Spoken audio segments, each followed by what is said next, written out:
Hello everyone and welcome to the stream. This is Otaku Showboat. Today is Sunday, September 15th, 2019.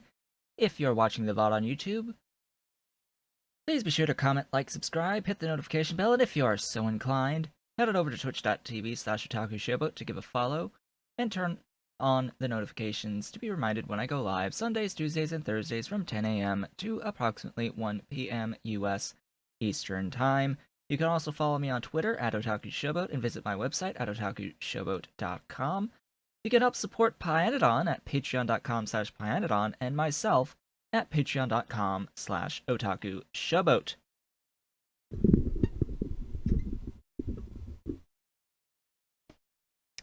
Today's question of the day is, what do you think of Patreon? And do tiered rewards or goals really matter to you? Ooh, now that's technically a couple questions today, but yeah, let me know, what do you think of Patreon as well as tiered rewards or goals, and do they really matter? I'm specifically referring not in general, but to people who do YouTube and Twitch. Let's frame this in the context of YouTube and Twitch creators. Hello, Todor. Hello. So yeah, that is the question. What do you think of Patreon, and do tiered rewards or goals really matter in the context of YouTube and Twitch creators? That's what I want to know from people today. So, getting started on today's notes before we begin, you may or may not have noticed this little this thing that's sitting down here. This thing. Yeah, this thing, right? Here. Yeah, that thing. You also may or may not have noticed that my lighting is a little different. Well, that is because on Friday the 13th, one of my two box lights, when I went to turn on the lights to record the Red Science automation tutorial that's going live later today, sparked, blew out the bulb, and killed the lamp. Like, as soon as I hit my switch, I have like one of those extension cords with a foot pedal to flick the power on and off, to control the power to my halogen lights, frosted halogen bulbs on barn door lights. That's what I've been using here, 2 of them. Yeah, the one to my left, it blew. Quite literally, it blew. I saw the spark on it, and it not only took out the bulb, it took out the actual light itself. I tried moving the bulb from the one that is working to that lamp, and yeah, it wouldn't turn on. So, yeah. While I was looking at potential replacements, I realized, I should probably just get something that's actually meant for this type of a setup that I have, with the green screen behind, as well as me. And from what I could tell, that involves softbox lighting. So that is what I want to get. Softbox lighting, to have a light that is specific to shine on the actual green screen behind me, because as you can probably tell, I'm casting shadows on the green screen, and that's messing up the chroma key behind me. So there's that, and there's the fact that there's not even soft lighting to begin with to shine on this setup. The only issue is that box lights like that, those soft box lights, are huge. They're big. So I would need to, like, change my whole setup here to physically fit the things in to begin with. But, yeah, so suffice it to say that at minimum that would be like $100. And to get a setup that I want would be like 150, 200 at least. So, yeah, I can't afford that right now.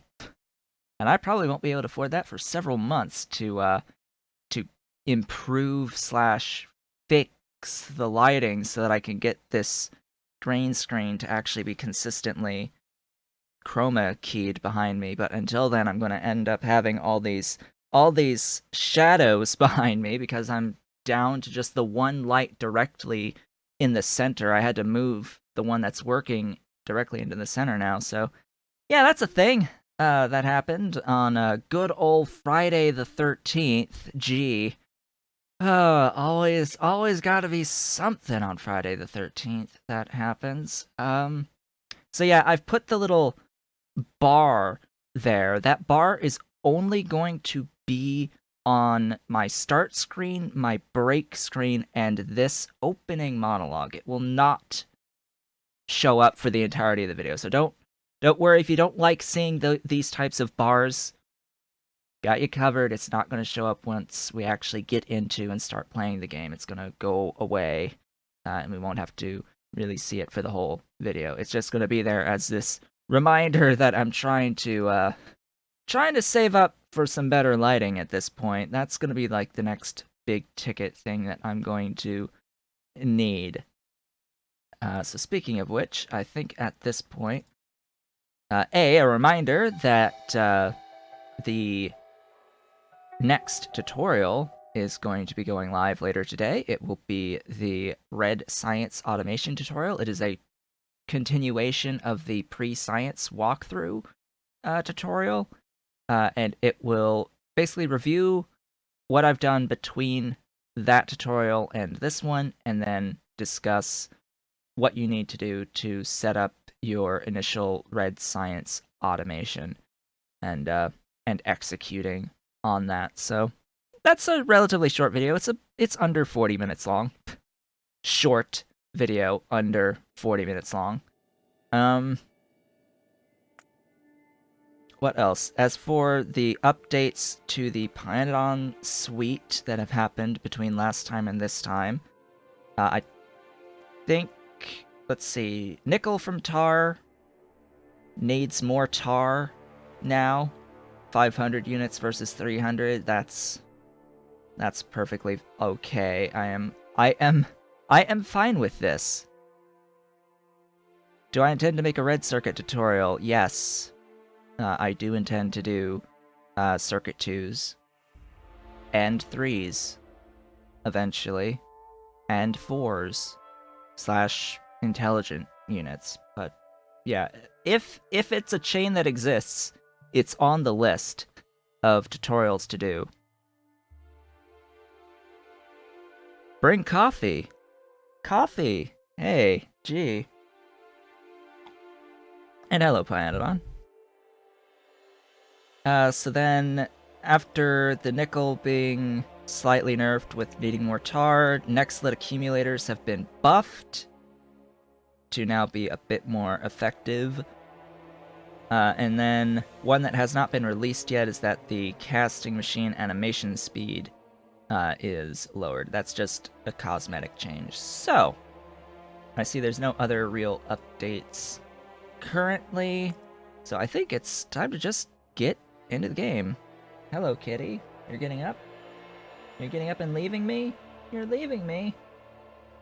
Aww. I need my sleeping moral support.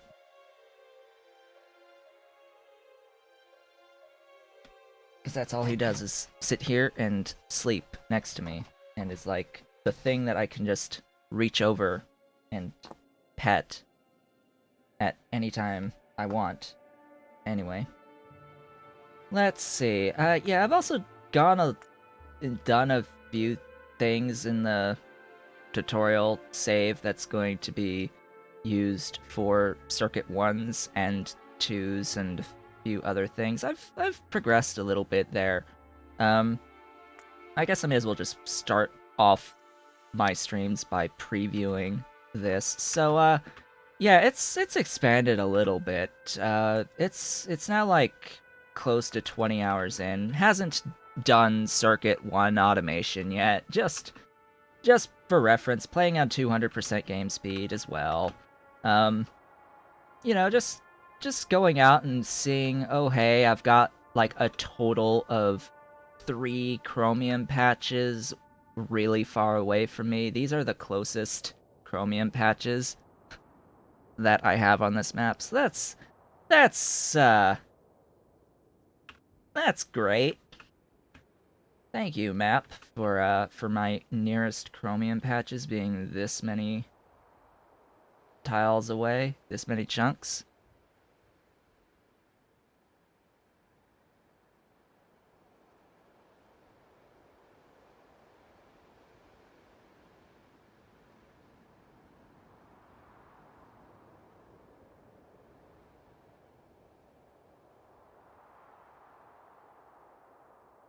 The drill head and the gas refinery that you're referring to, I think, is the acid gas recipe from coal bed gas. That one, you added drill heads to acid gas Pyanodon, which is done in a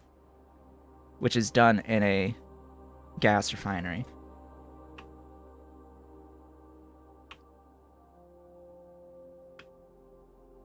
I think as well as needing drill heads in the actual recipe for coal bed gas.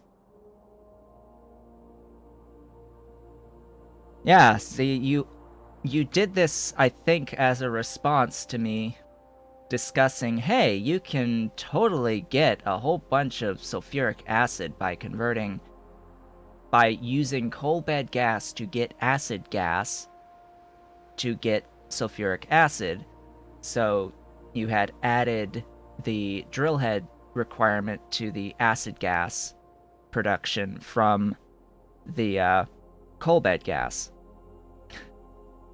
See, that was totally a thing, I'm pretty sure. Like, in response to me pointing that out in the iron tutorial.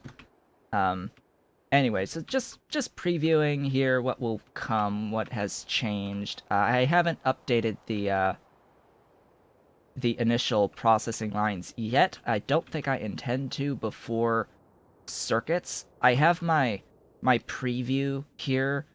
Like, here's what you need. Here's the buildings for Circuit 1. I'm going to have these here, and then I'm going to proceed to go out and actually do the building of the Circuit 1s from here. Also, 3000L tanks. They're actually really convenient. I like them a lot. By the way, I handcrafted literally everything, literally every building to this point on this particular save. And yeah, this is my early game tar for creosote and aromatics. Like, yeah, I totally did this. Mushrooms to coal to tar to creosote and aromatics. So that's cool.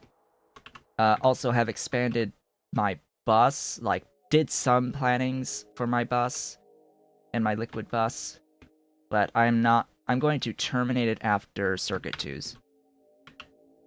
Anyway. Also, like, outposting, a little bit of uranium. I think I have a little bit of rare earth on this map. I think I'm covered for rare earth. For later on this particular map. I think I'm good on the rare earth. And, like, regolites. Yeah, anyway. So that's the preview that'll come into play with the Circuit 1 tutorial. It will be some time, though, before the Circuit 1 tutorial. What is next will be the Borax. You can see, here's your preview of Borax. I'll be discussing the line leading all the way up to Boron, as well as the side thing for like the boron carbide as well. So that'll be the boron video, and then it will be tin, aluminium, and titanium before I do the Circuit 1 video. So let's actually start the playing of the video game.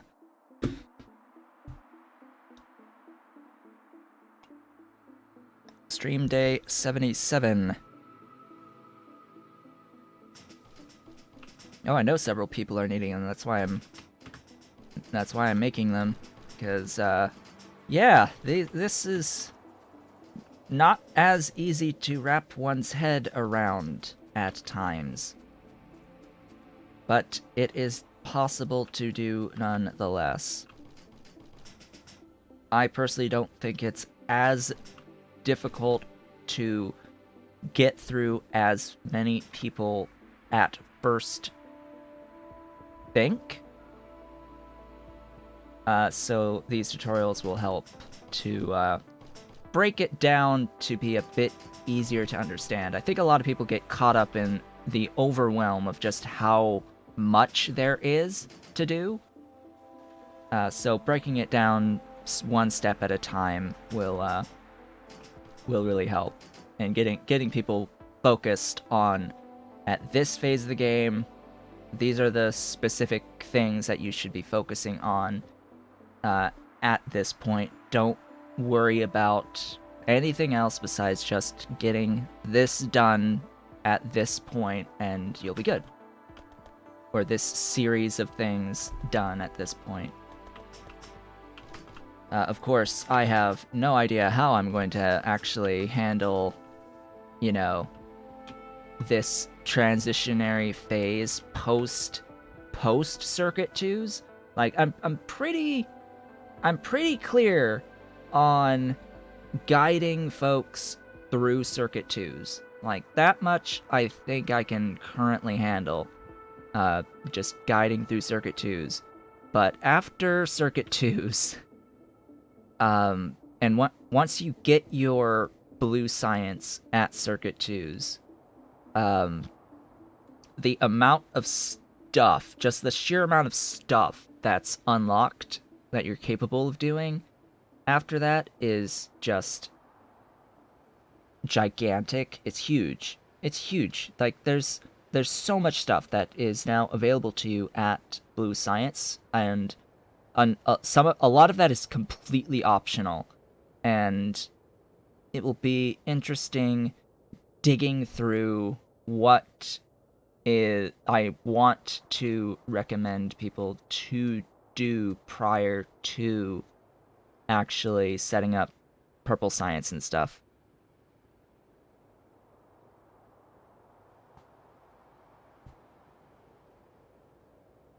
So anyway, what got done last time?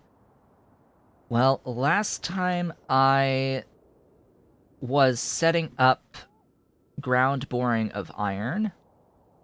That was totally a thing. And also Pyanodon, just so that we're all on the same page here. It was this recipe right here that now requires drill heads. Acid gas from coal bed and hot air to require drill heads.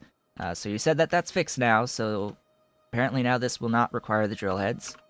The coal bed gas is what I think was requiring the drill heads or something. The specific recipe that I was using initially, I think, was the one that had changed to need drill heads as well. And what I had decided was, hey, I actually think filtration media is cheaper than drill heads in the long run for the production that you get out of the coal bed extractors by using this recipe. So I decided I'm just going to use this recipe. Instead of needing 4, I need 3 of these Mark II extractors to feed all of this. I don't even need to do this process. Just for reference, this whole thing is like not necessary. Because the only reason why even this exists is the olefins. I need the hydrogen for the olefins, and I decided I want to do something with the extra oxygen, so I'll make coal bed gas out of that oxygen and use it to make acid gas to make sulfuric acid from acid gas. That's totally a thing that I had just randomly decided because I didn't realize at the time I set this up that the olefin from aromatics recipe exists. In which case, if I had realized that that exists and that you could get aromatics from mushrooms and Relesia, I would have totally done the mushroom and Relesia aromatics into olefins into petroleum gas. Well, petroleum and light oil cracked into petroleum to get sulfur out of that. Granted, that does mean if I wanted to convert sulfur into sulfuric acid, that is a cost of iron plates here, but anyway. That was that. I got distracted with a few things, I think, last time as well. I had set up this for coal gas to feed this on the iron. And I hooked that up, and as it turns out, I did have internet connectivity issues on Thursday. And at the very tail end of the stream, my internet did die right at the tail end. So I am sorry for that. It did die, and I believe that my conversation that I was having at the end was that I was discussing super steel. I was discussing super steel and how, oh my god, super steel requires so much molybdenum, molybdenum plates. Therefore, this is the recipe I will be using for molybdenum plates. When I do super steel. And as just a point of reference, the amount of molybdenum plates that you need is so high that this is the most efficient recipe for molybdenum plates. It is actually better to do particle accelerator molybdenum plates because even just the one particle accelerator gives you more molybdenum plates than an entire yellow belt of input of ore of molybdenum. Like, doing the entire molybdenum chain for a yellow belt of molybdenum ore is replaced by a single particle accelerator. How much? Let's just say that for a yellow belt of super steel, I think it's like 6 per second of moly. Let me walk back up here because unless I'm carrying around a casting machine, I am carrying around a casting machine. Super steel. 15 per second of super steel is 150 per second of the molten super steel. The molten super steel is made, I believe, in advanced foundries. To get 150 per second of the molten super steel, you need 9. It is 9 per second. 9 per second on the molybdenum plates to get a yellow belt of super steel. 9 on moly, and then 6 on vanadium. Also, like, 12 on the titanium. Yeah, and I was just looking at the moly, so just the moly at 9 per second, it's like, okay, well, that's 18 yellow belts of molybdenum ore to make that much if you're mining the molybdenum. So the only way you will ever get this much will likely be through that particle accelerator recipe. Similarly, like, the only way for vanadium is particle accelerator. Like, let's just make that clear. It's like the only way that anyone is ever reasonably going to be making vanadium, even though I am going to do a tutorial on vanadium, it's going to be the particle accelerator recipe. Vanadium is a really, really, really long chain with a lot of side chains into it. Like, even the aluminium processing has a branch in it that leads into vanadium, the vanadium chain. So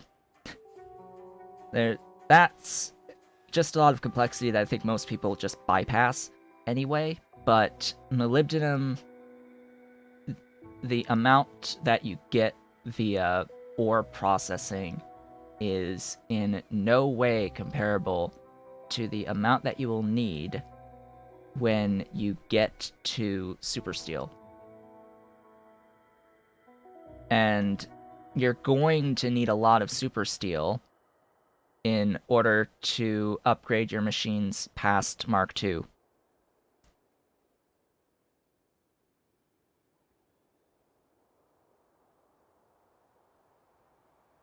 Yeah, I have every intention to probably actually set up the full chain because of that very reason. It's likely going to end up being a much higher output if you do the chain.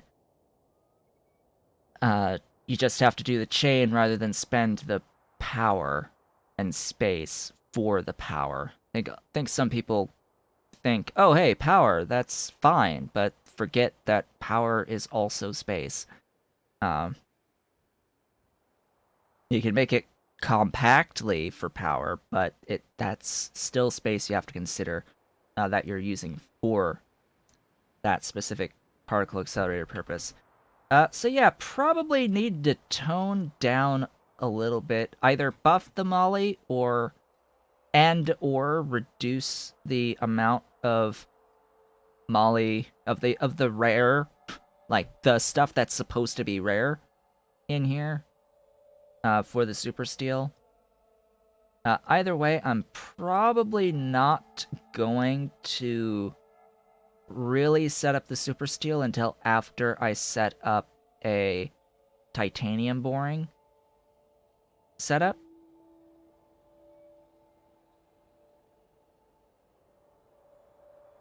Pyanodon, I am totally showing you a Mark II casting unit, not a Mark I. Or a Mark II Advanced Foundry, I should say. It is 3 units of moly per 4 seconds for 50 molten. You need 150 molten per 15 super steel per second. So a yellow belt of super steel is 150 molten, and 150 molten will end up being 9 moly per second.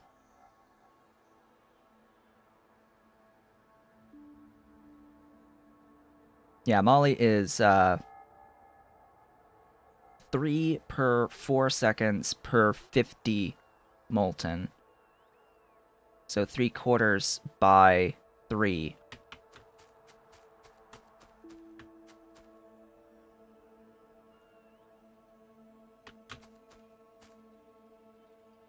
So there's that. I won't exactly set it up until I have all of the things that are necessary for it, but in the meantime, what I will be doing is I will be setting up the actual high-grade iron chain. That's the plan today, is to work on setting up high-grade iron. Oh, speaking of which, I have realized that this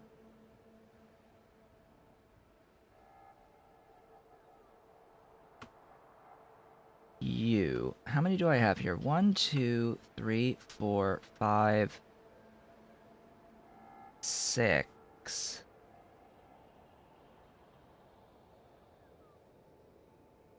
I'm realizing that this setup is actually incredibly inefficient.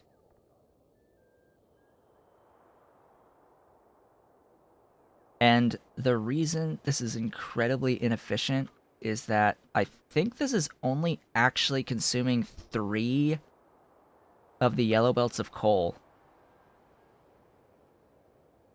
Or it's only capable of actually consuming 3 of the yellow belts of coal. And not all 4.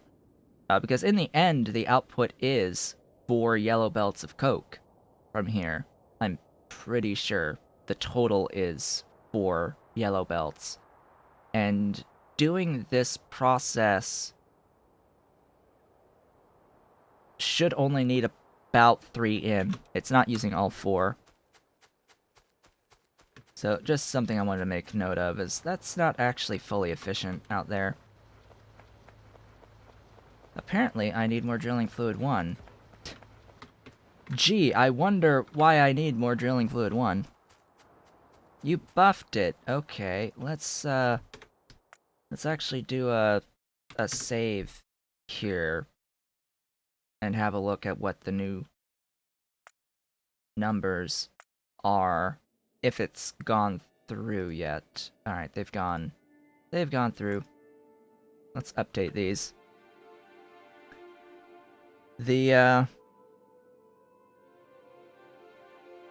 My drilling fluid 1 currently is being bottlenecked on the sand input. I'm thinking I'm just gonna have to put belt-based sand to feed them because there's just so much sand that they need.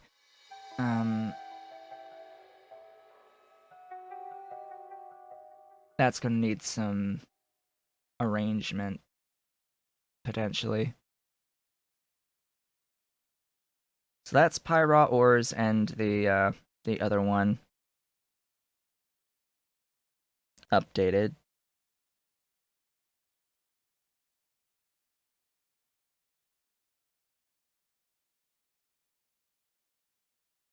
Let's see what the new values are. Now, I get that the moly chain to begin with, moly's supposed to be rare, it's supposed to be somewhat inefficient, but just the sheer amounts of it required for super steel is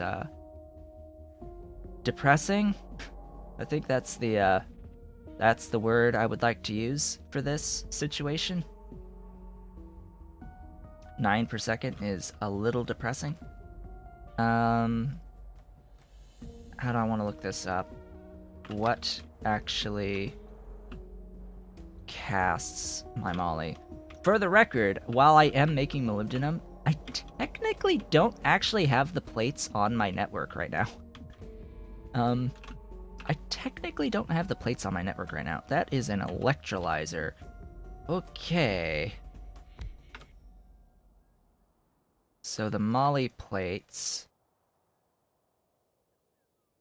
I'm not going to be able to easily tell. You reduce the amount for super steel. Okay. So that, let's bring... and if you did super steel... I'm uncertain about the super alloy as well. I'm uncertain about how many... Like, how many red belts of ore makes 3 per second on molybdenum trioxide again? For just 1.5 super alloy?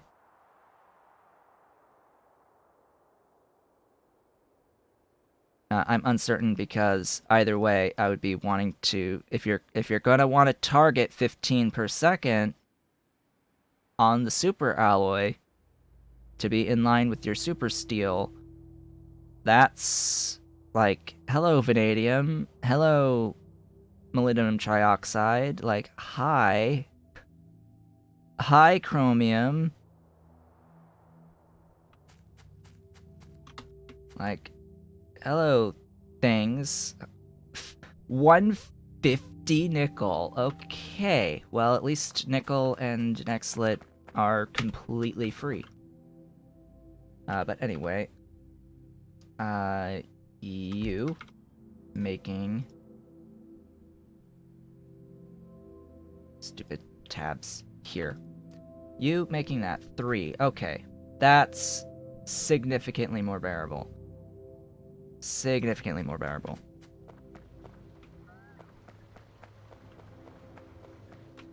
Anyway, so thank you for that. That helps a lot on the super steel.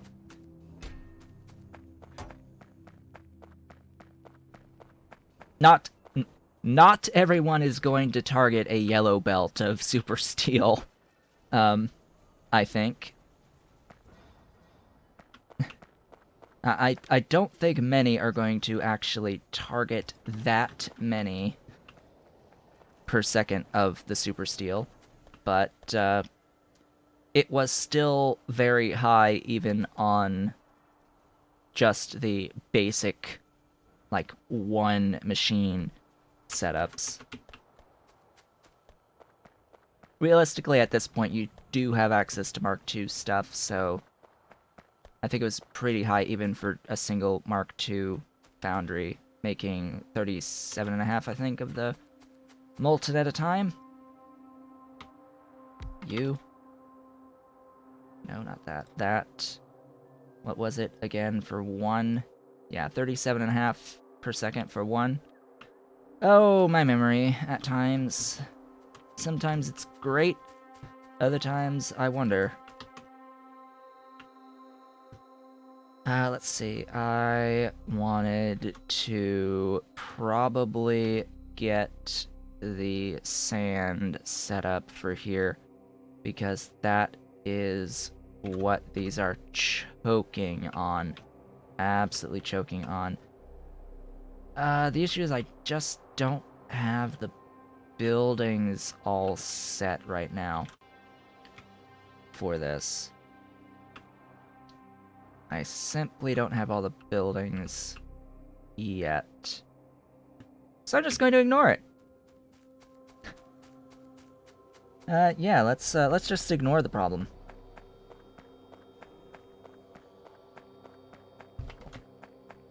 Alright, so I have these. I need some of these. I need to go to my mall. I need to do some shopping at my mall. Because I'm going to need quite a few things. In fact, you know what? Where's my screenshot folder for Factorio? I'm totally going to bring up a screenshot from my own tutorial to do the high-grade iron.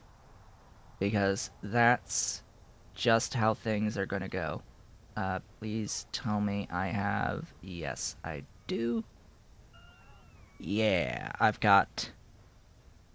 totally got up on the side a screenshot from my own tutorial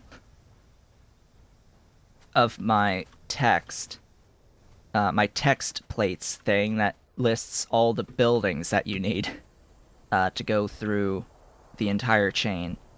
So I'm gonna go and grab these buildings while having that image up on my other screen here. This is a secret to success, I guess. One of those little things. It's like, oh hey, I totally already did this work. I don't need to do it again. Because I actually have it right next to me. And I believe that this image is also in my... It's also on my website, on the iron tutorial page, the actual written tutorial for the iron chain in an image gallery. It should be actually the very first image, or if not the second image, something like that, of the actual image gallery that I have under the embedded video. So let's see. I have the jaw crushers. I have ball mills coming. Why are they still on their way? I don't know.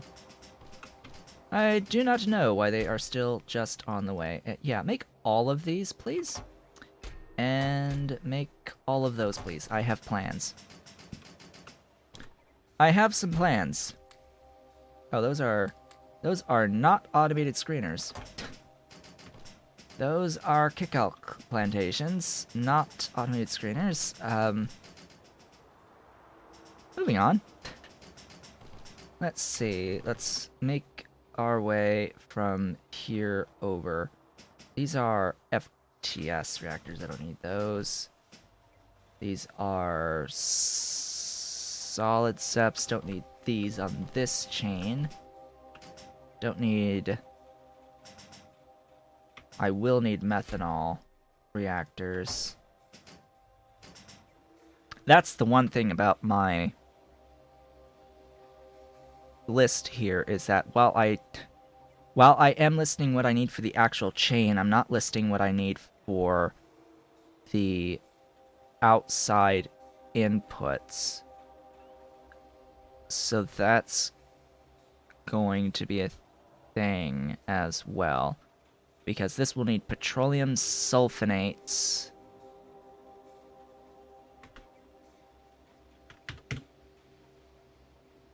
Which is going to be in rectisols. Do I even have rectisols automated?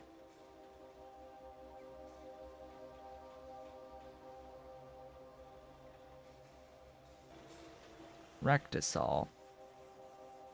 I do not. Yeah, so I need to actually set up rectisol automation, because that's actually needed to make the petroleum sulfonates. Let's grab you guys. Let's see, space for 4 in my mall.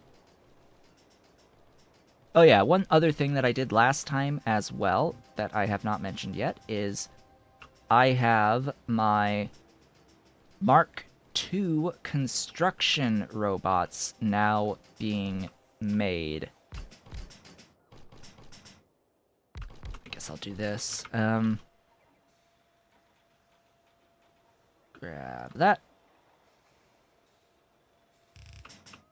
So Mark II construction bots are slowly but surely replacing the Mark Is thanks to Bot Replacer.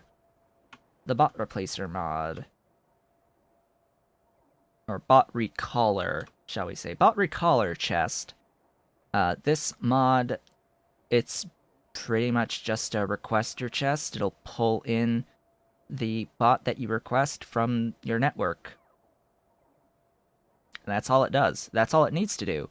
So, for the network that it's on, it will slowly pull out from anything that's in a roboport any of the Mark Is, and then as they get crafted into Mark IIs, the Mark IIs will replace them. They'll be shoved into a roboport and off they go. So that's the thing. Let's see, rectisols. Let's do this. If I can find the silly thingy. Where is you? You. And you. Request, make sure that it's not like silly amounts of things. Whoops. Yeah, let's like not have silly amounts of things being requested. That'd be great. Yeah, you really don't need that much duralumin, or that many of those, or that many of those, or that many of those, or that many of those. You can have that many of the next lit. I've got plenty of that. And also, doink, and doink. Probably gonna be good to make sure that I limit those. Alright. There's the rectisols moving that I know that I will need. The other thing is xylenol.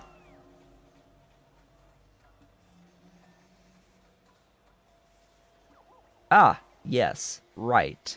Yeah, that's a thing. Yeah, that's a thing. Yeah, that's the one. That's the one for xylenol. Just for reference, like this is okay. It unlocks at ore processing 4. This is okay, but like, let's be real here. Let's be real here. Xylenol is gonna come from tar in the DDC2s. Um, I think I think I have tar production down. Like, I'm pretty sure I have something that can give me as much tar as I could ever desire. So, yeah, that is fine.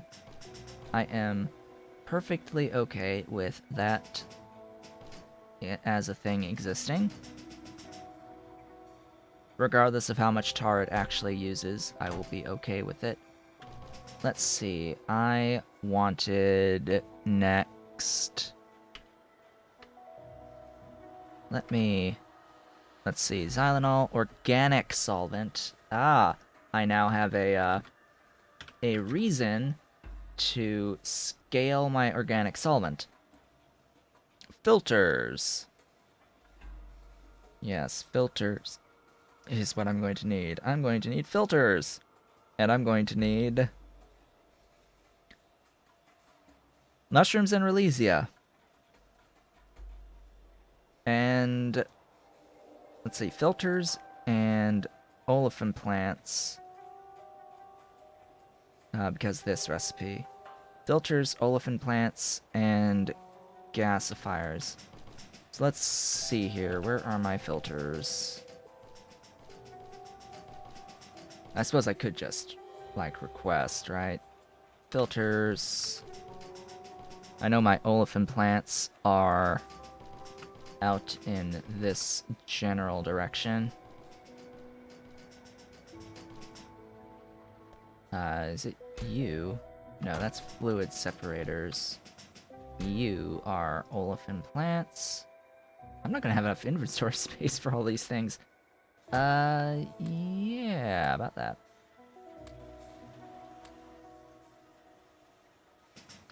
Let's see, I will need as well.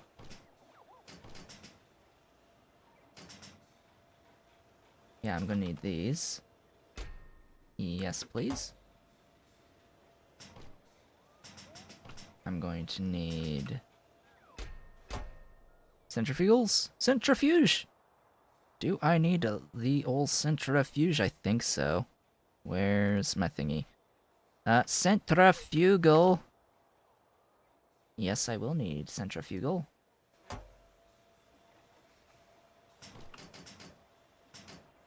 So many things. So many things. Wet.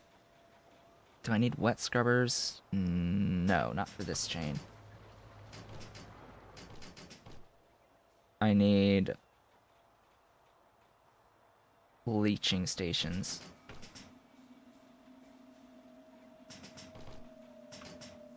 You are scrubbers. I don't need scrubbers. Don't need classifiers. Oh yeah, so Pyanodon. I think I have some sintering units from before you changed the recipe. Yeah, that was a wonderful idea, I think. Too bad I did not think to do this before pointing out the direct reduction unit thing.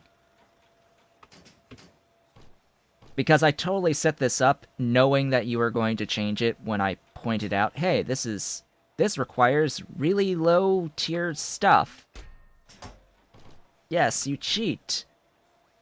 You cheat. Yeah, well, I made this before you did the update, and I did the update, so it's... I no longer can make them, but I made use of it before it was updated. So these all came from before it was updated. It's not cheating if that's what it was like beforehand. Let's see, I'm going to need hydro classifiers. I am going to need... These are crystal mines. These are mining drills. Do I need agitators? I don't think so. Not on this chain. I'll need agitators for aluminium. By the way, the aluminium chain is, like, really simple. Oh, it's... In terms of number of steps, it's, like... It's really nice how few steps there are for the aluminium chain overall. Do I need evaporators? No. And it has that, like, split into the vanadium chain as well. Like, on top of that, it also leads into vanadium. Have I got my filters given to me? I do. Give me... impact crushers or secondary crushers. Sure, bring me secondary crushers. Do I need electrolyzers? No.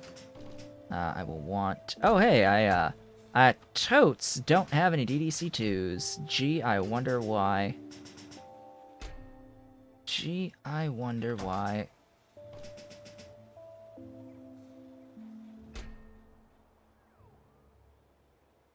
You're not holding on to any advanced small parts. That is unfortunate. Where are my advanced small parts hiding? By the way, let's not, so that I can grab these. Oh, there they are. There's the automated screeners.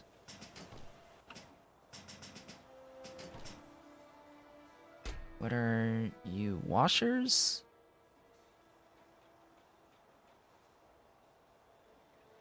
Huh, I don't actually need washers. Alright.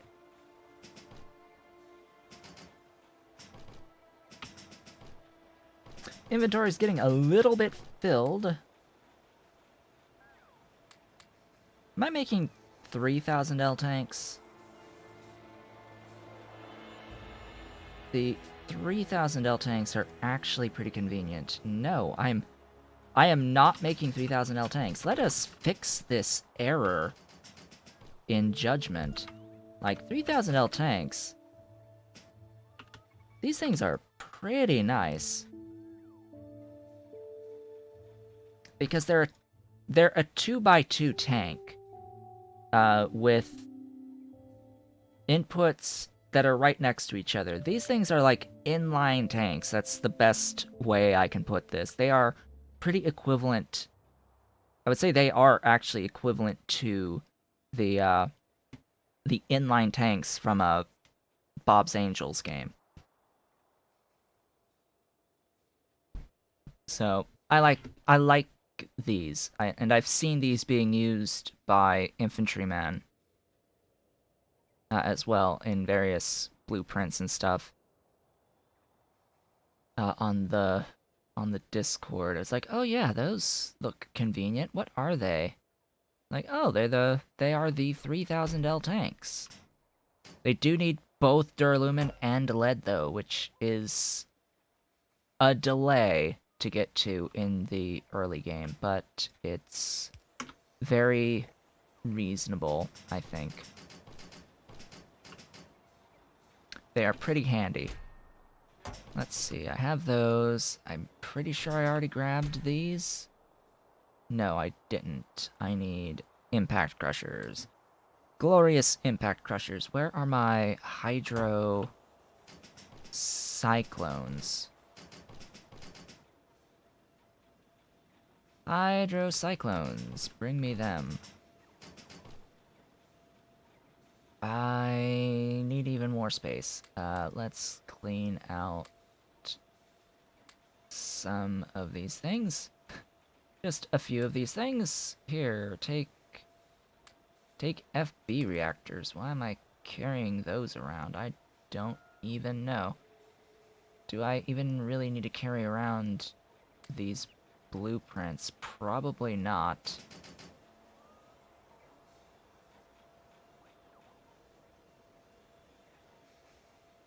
Anyway.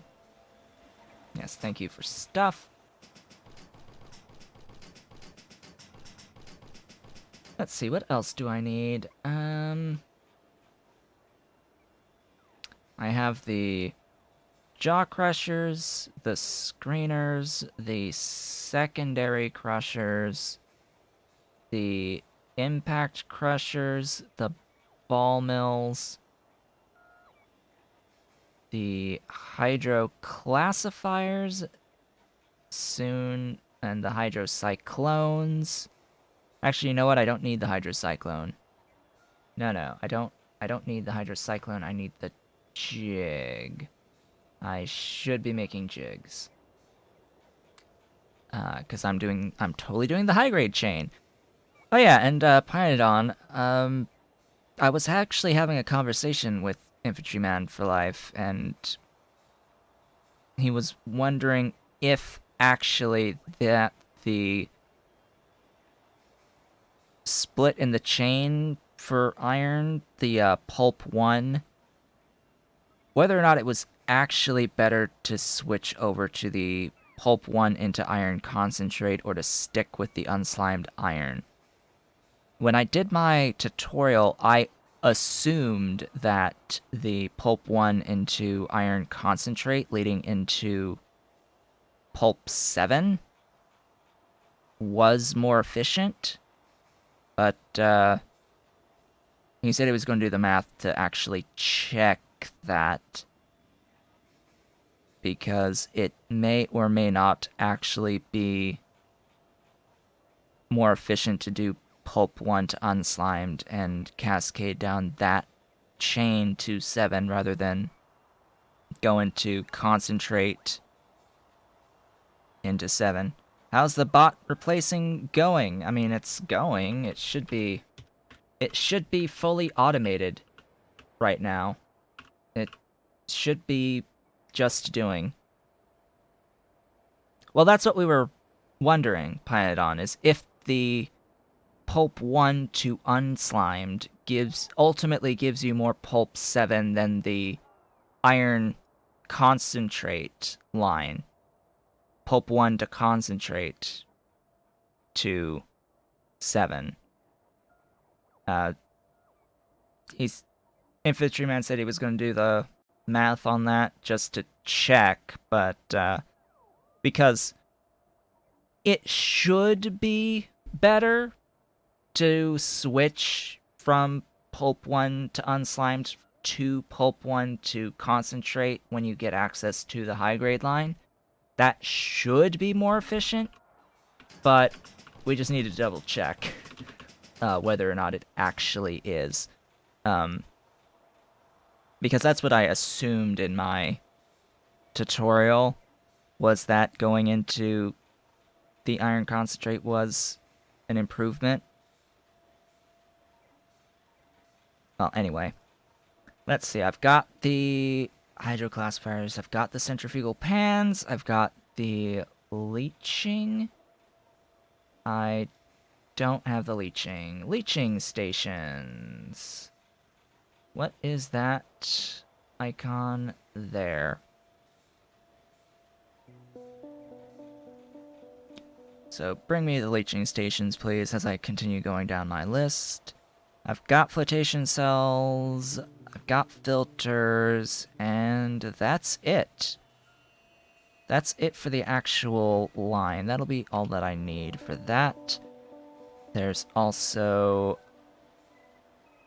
I will need the DDC's high pressure furnace as well. Right, I get to make crude oil. Right, I get to make crude oil on this chain. Oh, joy.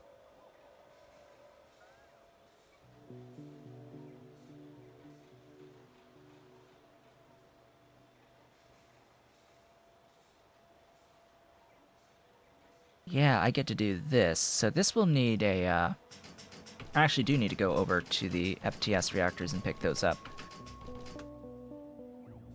Yeah, I'm going to pick up some of that. We're going to do tailings into crude oil. How does that sound? Crazy? Does that sound sufficiently crazy? I think it does. So we're totally going to do crude oil out of tailings. And aromatics. Yeah, that's what we're going to do to get the petroleum sulfonates. This recipe. It's even going to give us a little bit of olefins. Yay, olefins! It's going to be great. It's a closed-loop water system. Just add some tailings and aromatics. I'm pretty sure I've got some tailings hanging around somewhere for this. And this actually gives enough crude, I think, to fuel some stuff. That's going to be a thing. For the petroleum sulfonates, I'm pretty sure I already have enough of the sulfuric acid. I don't think I need to make anything dedicated for the sulfuric acid at the moment. Otherwise, it's tar for the xylenol. Right. Oleochemicals and Armac 12 is the other thing.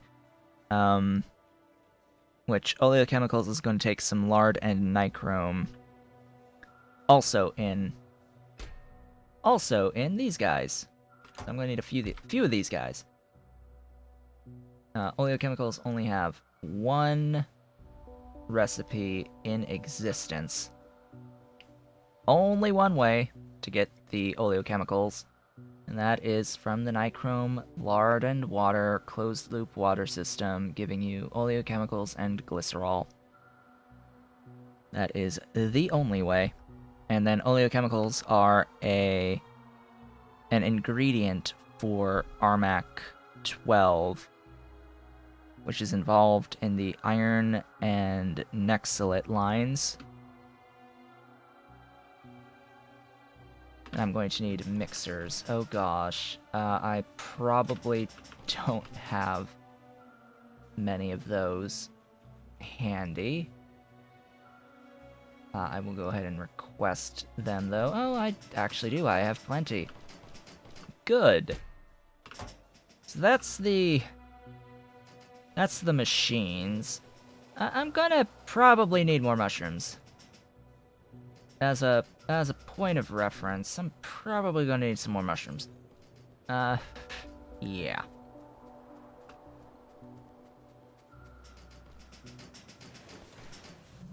Oh, I see I have a bit of nexalate stored up. How are you doing on the tailings?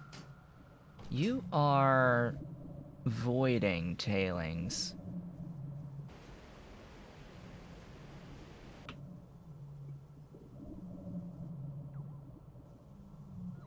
I have an idea.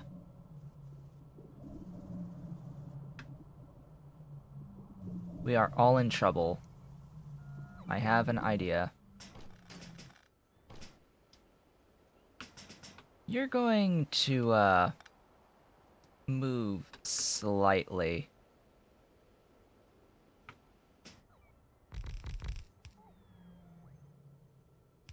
Now, you may be wondering, like, what is he doing here? Why have two overflow valves? Well, as it turns out, I need some crude oil from tailings. Now, do I want to do this here? Probably not, but this will allow me to route an overflow of tailings to be used. I'll probably even put a pump, actually, in here. That way I know for certain that this will only actually overflow if I'm backed up here, and I shouldn't be. And I'll just route it wherever I need to go once I get to the point where I need to make my petroleum sulfonates. it's not that bad on the outside inputs. I see a lot of complaints, actually. Like, in the Pyanodon feedback thread, I was reading through that, and I was like, there's so many talking about just how expensive the outside inputs are on the high-grade chains for the various ore types. I don't think they quite realize how little those outside ingredients actually cost. Like, they may be somewhat expensive to make in some circumstances, but you don't need that much. Like, you don't need that much overall for what you get out of the chain. It's like, really? Now, it may not be quite that way across the board. Like, frankly, I haven't looked at literally every chain. But I do know that at least for iron and for copper, they're really not that bad. They are really not. Where was I going to do things?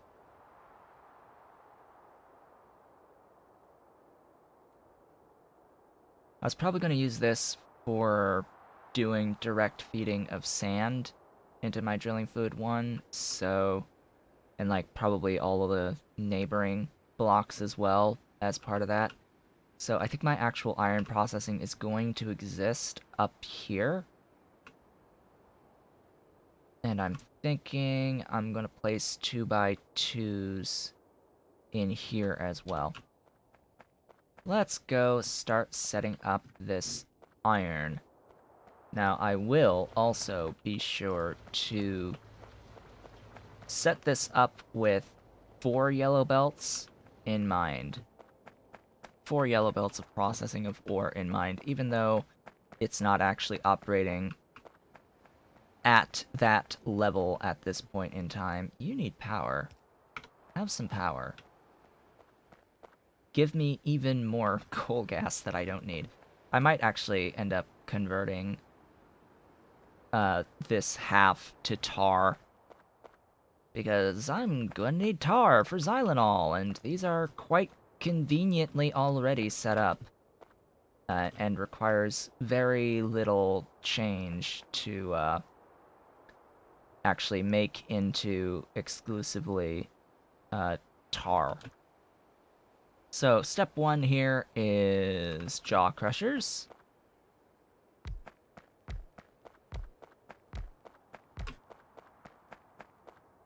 Might need a few more than what I have, but let's see. Processed iron.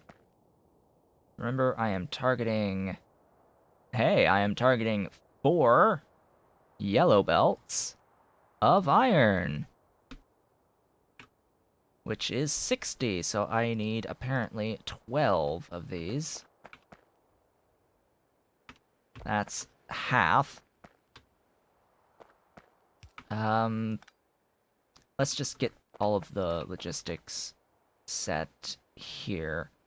Now, what are the amounts each? It's a guaranteed one on the stone, so... Oh, joy! I'll have 12 per second of stone production up to.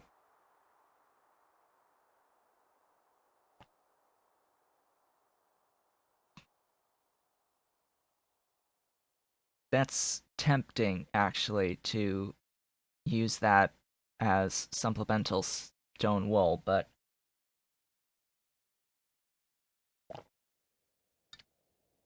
But I don't like the fact that I will never be able to fully count on this actually being 12 units of stone. If I was actually using all of the outputs of this, then that's fine. If I knew that I was always consistently using all of that output, I would be fine with that. But you should know me by this point. I don't like depending on processes moving. I don't like depending on byproducts. So what I will do here is use filter inserters. across the board. I am pretty sure that at the stack size bonus that I currently have that I can move more than 3 per second even with a normal stack filter inserter, so that should be fine. This one's going to be for the processed iron, if I can find it. Should be in here somewhere. Processed iron. There we go. And then you are stone. The stone, however, is actually not going into a chest. That will be a thing. This is going to be locally burned.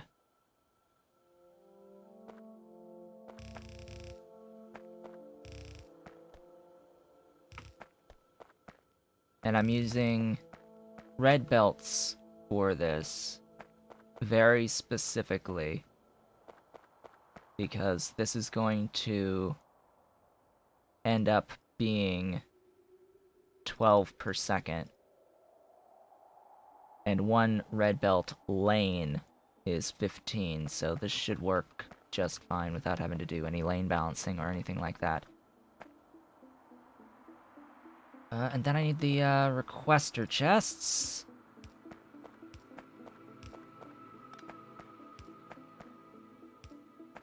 Let's see here.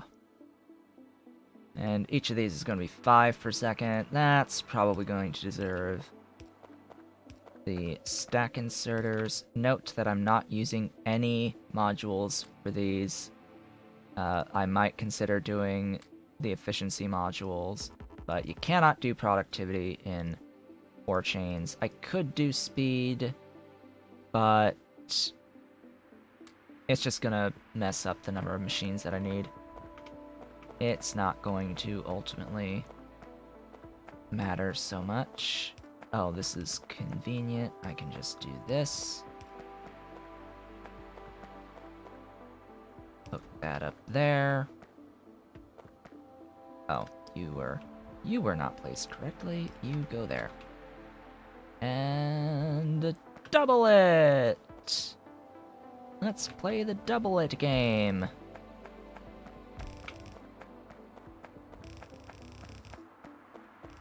Yes, the double it game. Thou shalt double. Hey.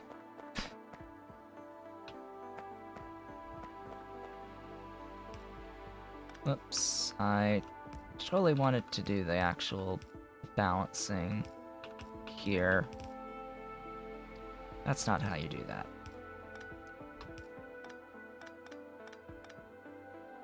That's also not how you do that. That's how you do that.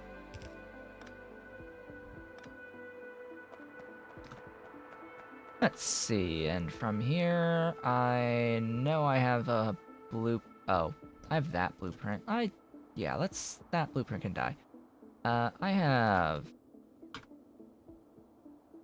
Do I have?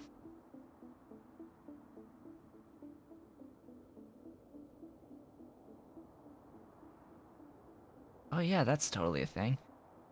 Oh yeah, that's totally the Nextlet chain, the entire Nextlet chain. Yeah, that, or maybe not the entire chain, but a good section of it. What are you? You are kerosene, right? Yeah. In case you were wondering how to make kerosene for free, I've got a blueprint for that. This is mushrooms into kerosene.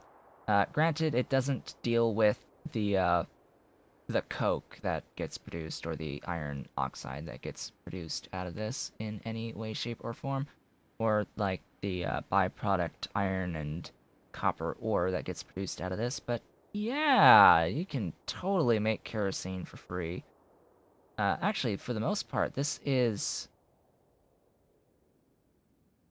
Oh, and I also don't have the I don't have the mushroom and Relesia input on the olefin gasifier. So there's a gasifier there that is for aromatics from Relesia and mushrooms. Flowers and shrooms feeding into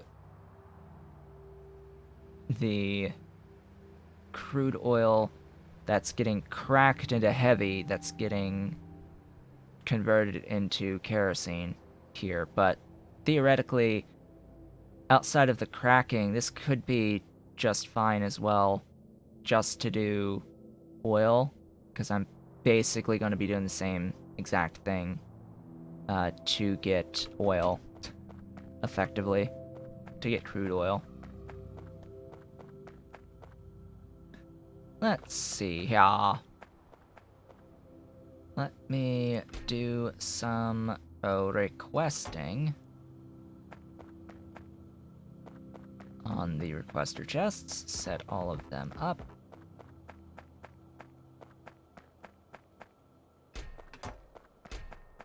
Alright, need to void. Voiding is required. I am not carrying around any burners. That is sad.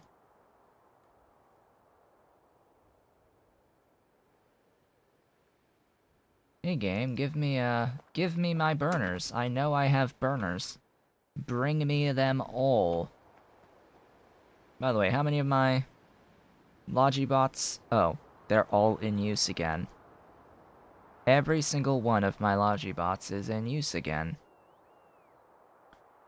For some reason or other. I think a lot of them are moving soil right now for some reason.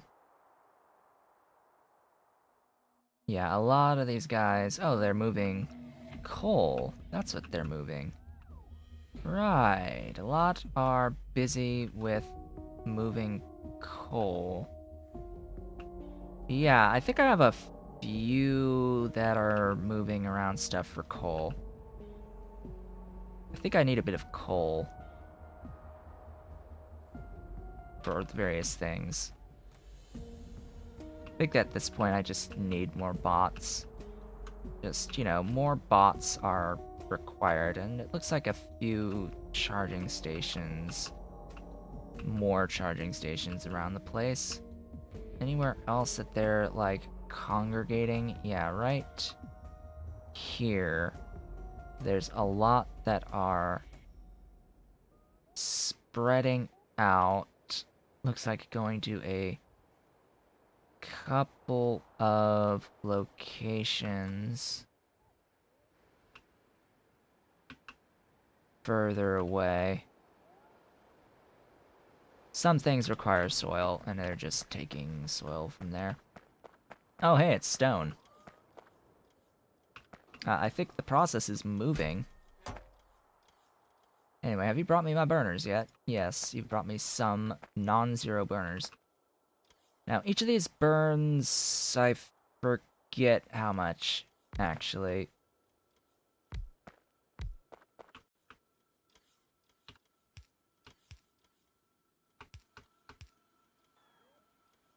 Da da da da da da da da da da. Actually, that needs to be the opposite way.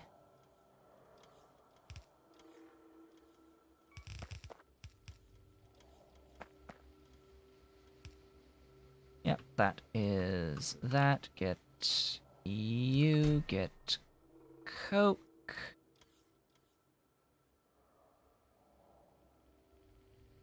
Glorious Coke.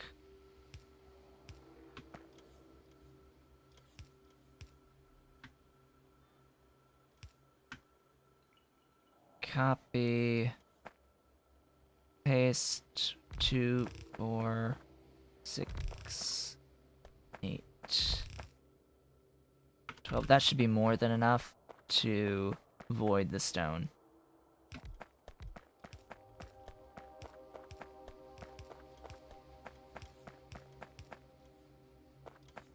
More than enough to void the stone. Ah, thank you for things. I did do this correctly. Yes, I think so. I'm pretty sure I did this right.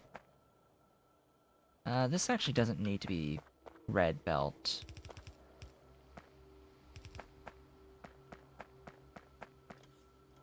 It just needs to be belt.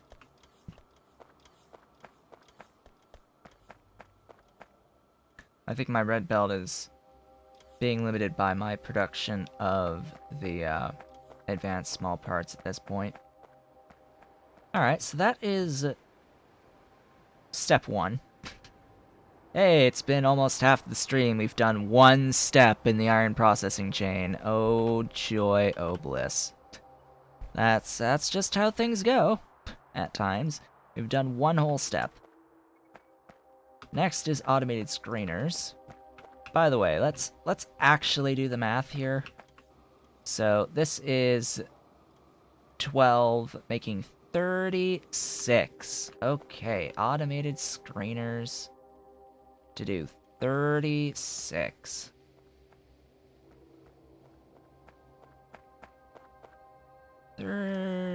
Now, what spacing do I want here? Probably this spacing.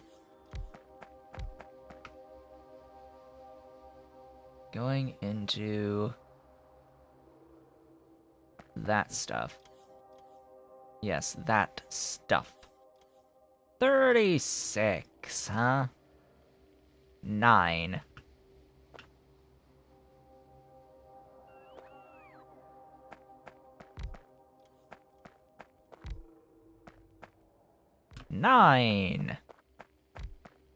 That'll do it.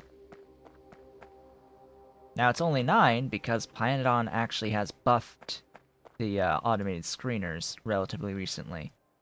Buffed it to be faster crafting speed. So now we're down to 9 to get the 4 belts of irons worth.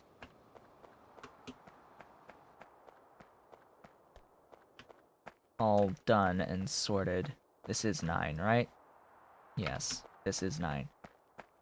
So, 7.5 out. No, not 7.5, because that's 37.5. Math time.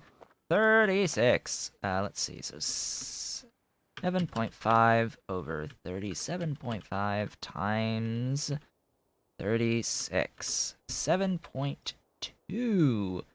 7.2. I need to write this down somewhere. 7.2. May as well note 36 as well. 60 into 36 into 7.2. And that is of G1. It is half of that as 2 and 3. 3.6 G2. 3.6 G3.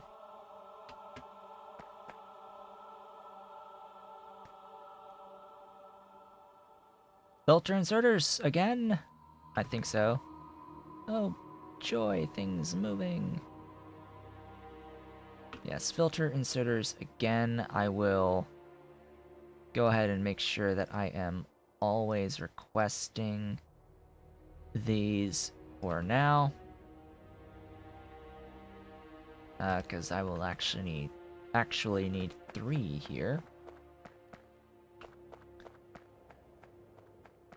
There is something to be said, though, about trying to design it so that the 12 go into the 9 through direct insertion, but I'll leave it like this. I'll actually request on this side.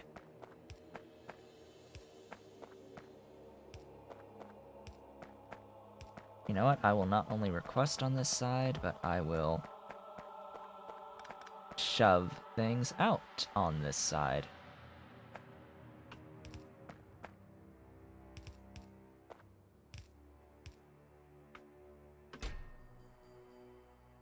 Request a bit more. Yeah, stack inserter. For there. Thingy there. You are let's see, G1 iron, G2 iron,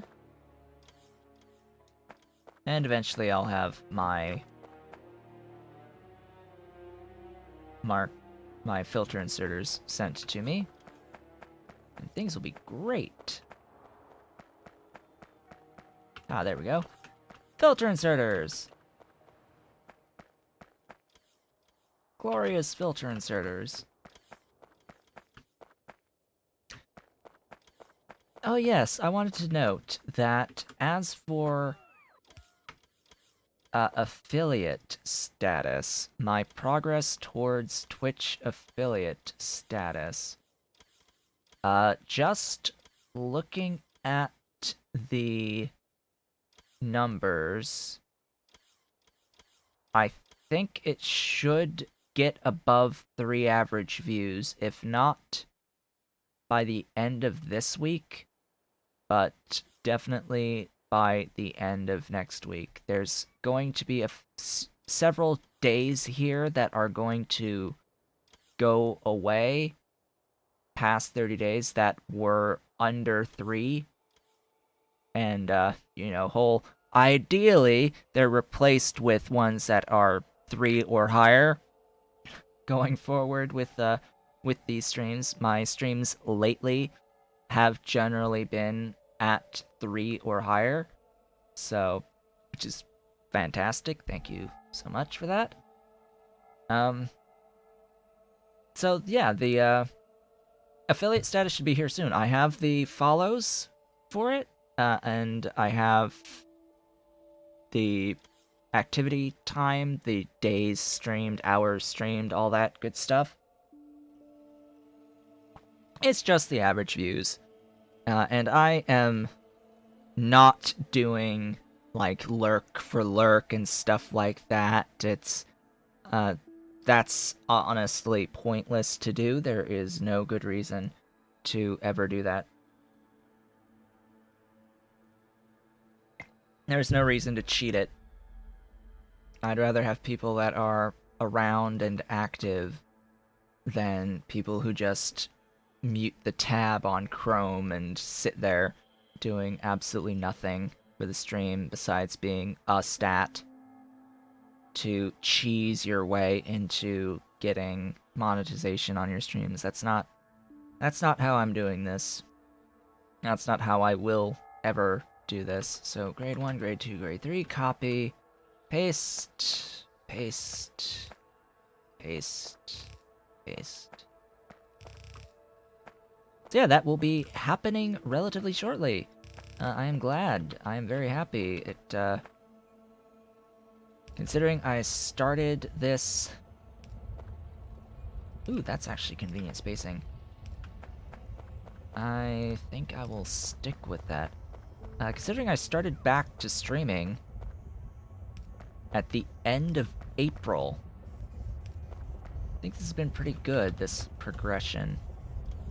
Not fast by any stretch of the imagination, but I knew it was going to be a slow process from the start, but still, it's been good. I've enjoyed the ride, as they say, and that's the whole point, right?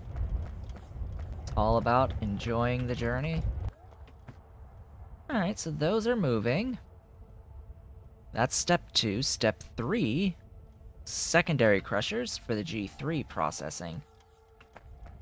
Now, how much G3 in total is coming out of here? Well, it's 3.6 G3, so secondary crushers.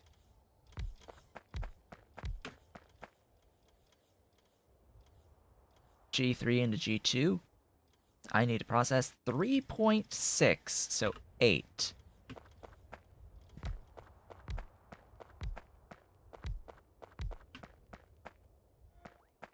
And these move so few items per second, and it's only it is a guaranteed G2 for the G3. So that math is a lot easier.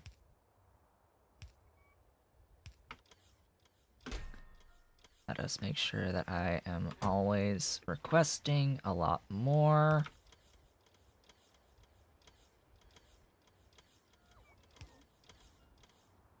Pretty sure, yeah, that will work. Just go up there to connect.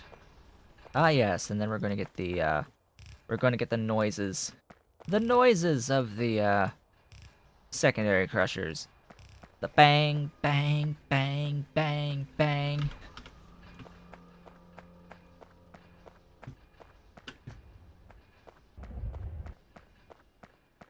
God, I love the secondary. Glorious secondary crushers doing their thing. Bang, bang, bang, bang, bang, bang, bang. Big lines of banging going on here.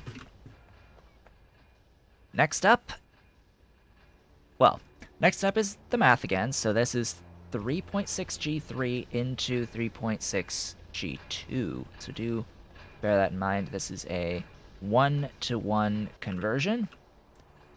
So we now have a total of 7.2G2, which I think is going to have a 50% chance to convert into G1 in this next process. Impact Crushers. Ah, the Impact Crushers. You guys are the next step in this chain. I will...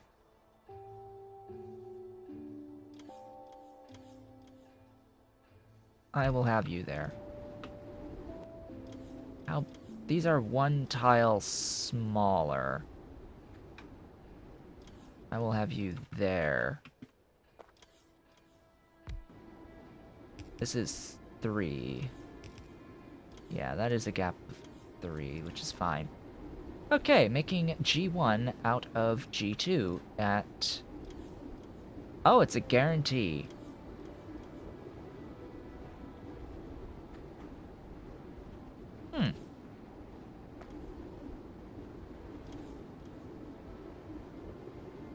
Right, so this end up...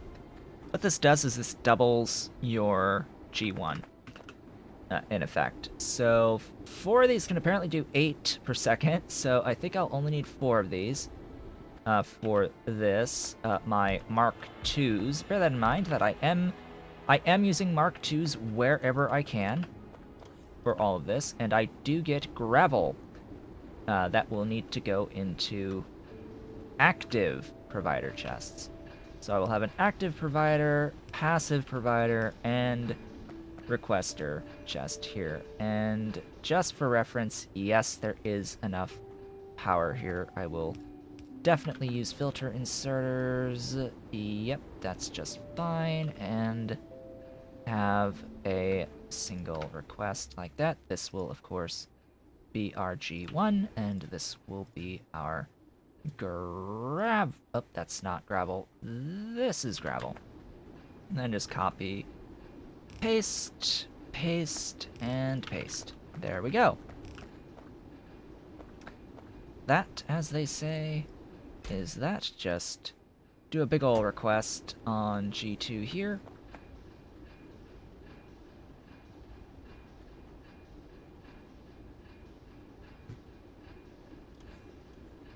Maybe I shouldn't do this way. No, it's fine. It will be fine. Let's not worry.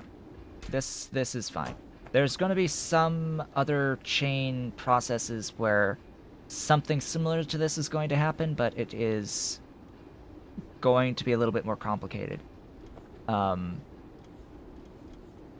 thinking of chains that have geometric series where they actually feed back in some stuff. That's going to be slightly more complex. I'm going to likely do some box sharing at that point.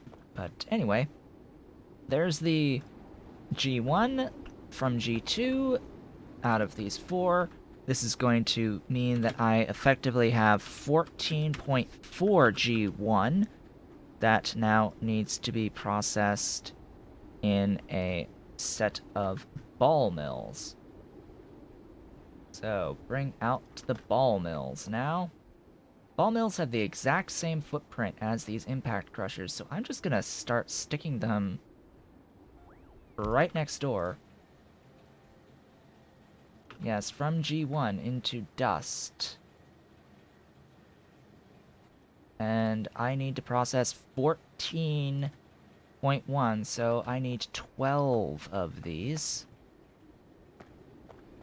And I'm going to go ahead, I'll leave this gap here.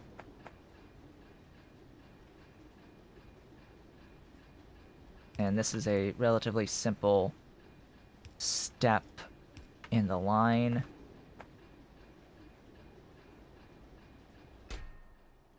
Request a bit, and it will output, and that means I just have to copy this, and I can do that, and that, and that, and that's 4, 5, 6, 7, 8, 9, 10.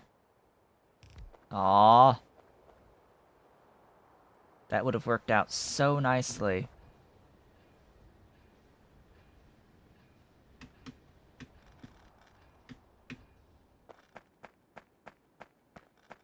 I'm going to see whether or not I can still shove in 12 if I put it all...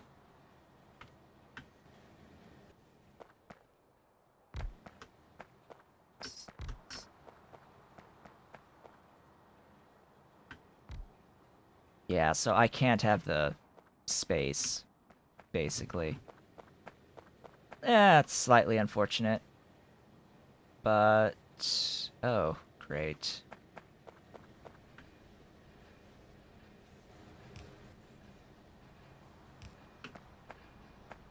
Yeah, ever so slightly unfortunate that.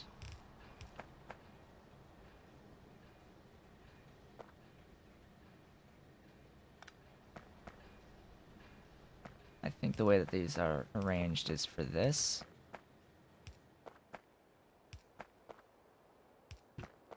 Just keep that pattern going.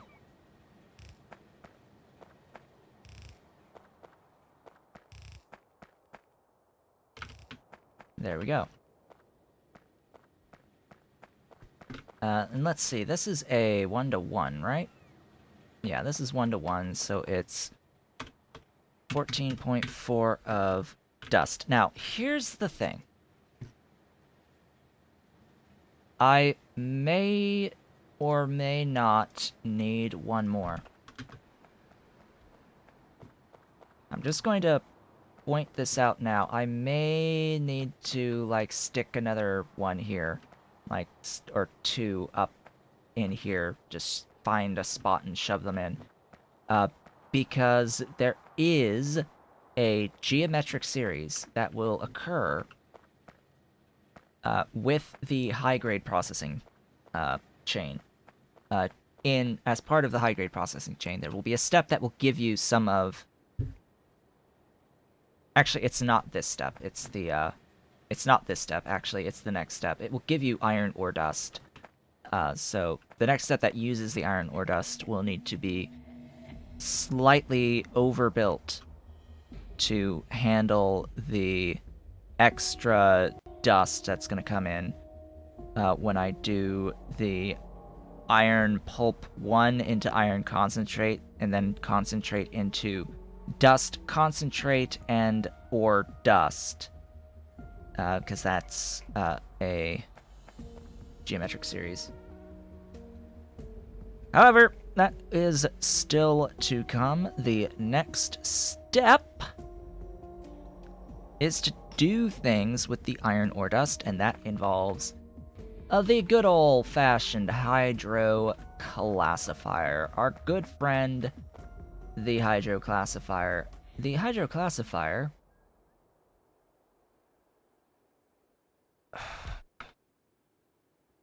will have two outputs of fluid, and it will need water. So I think either way, I'm going to need to have some space here. I'm actually going to put this 1, 2, 3, 4, 5 away. And why do I want it 5 away? It's because the... Where are my... Keep bringing me deep water wells, please. I need these. I need these greatly. Where even... I want this here. Am I making diamonds yet? No. Nope. I am not making diamonds yet. I have not gotten to that point. What I wanted to do with the diamonds is... the chain is annoying.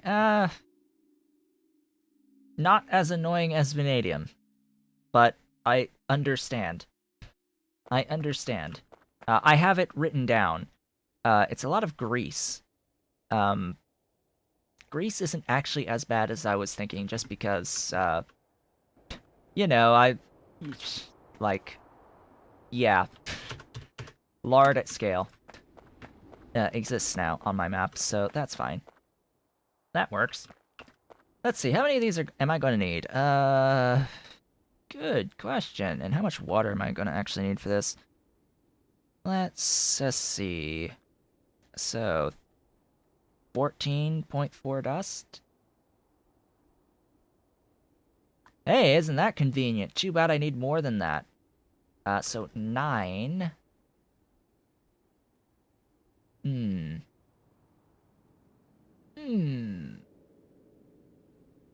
Alright, so I'm gonna have to have 6, and then another one of these, and then 3 more. Okay, and then get the pipe work started, get the chests sorted, or the singular chest. Yeah, just a singular chest. This is only fluids. I could move this one back.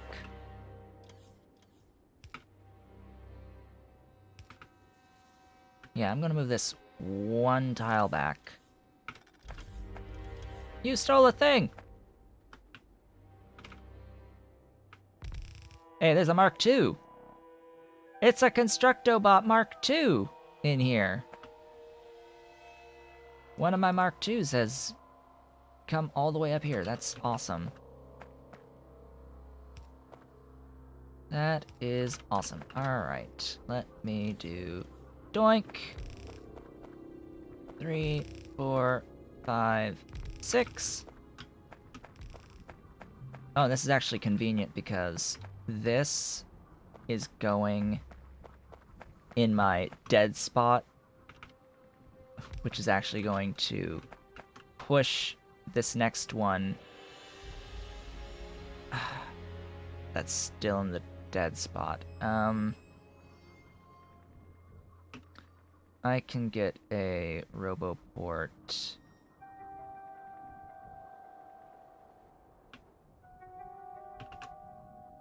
In right here. 1, 2, 3. The only problem with the mod isn't all the different processes and large chains, but that you have the nucleosynthesis tech that you can get gold diamonds from, whether you should do that or go the normal way. So, the particle accelerator recipes cost a lot of power. It's a lot of power. Yes, I have already made note when I did the chrome processing chain that, yeah, in comparison, gold, I'd say, is easier to do through that. I think diamonds are too.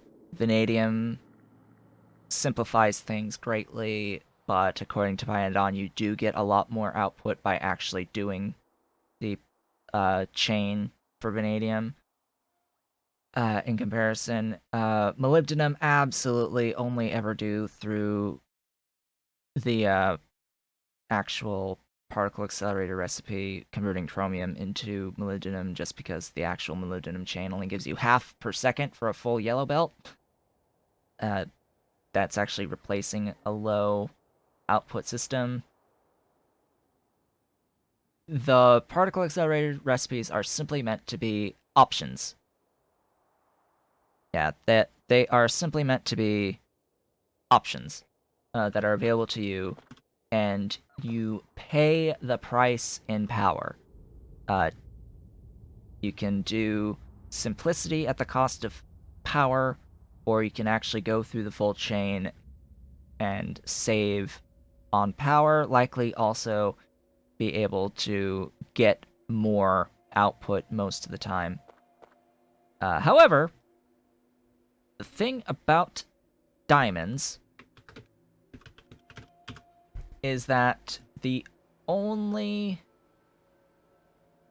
ways of getting diamonds infinitely, avoiding having to mine the kimberlite, because there's no way to get actual kimberlite. Like there's no path to kimberlite that doesn't involve actually mining kimberlite, which ultimately means now I think there's a few byproducts of some other processes that might feed into this. I am forgetting, or I'm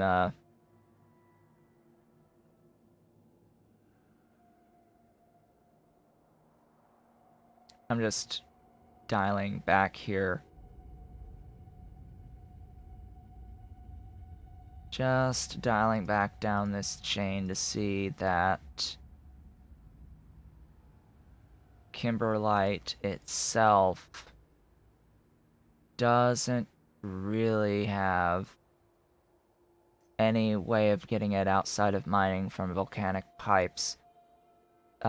So ultimately, if you're interested, like me, in only getting things from nothing, or getting it from renewable resources, things that will last forever, then you're pretty much forced into doing the particle accelerator recipe and bypassing the kimberlite chain entirely.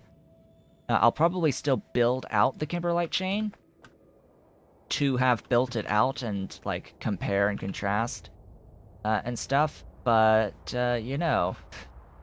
just because it's not like I'm lacking on volcanic pipes or anything. Like it's not like I don't have volcanic pipes in very convenient spots, literally everywhere on my map. Um, I'm just preferring to do this in this way. Design such that I'm not dependent upon those lasting however long I play this save.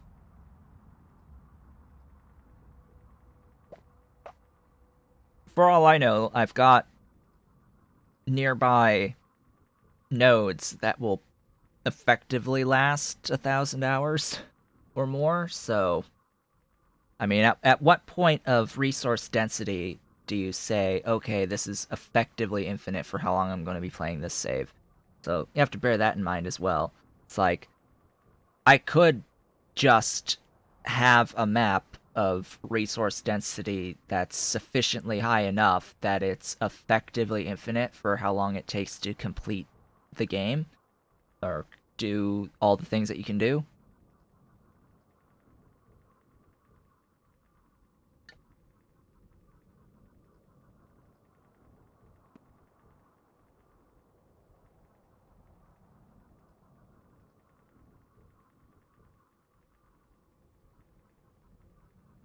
Yeah, if you're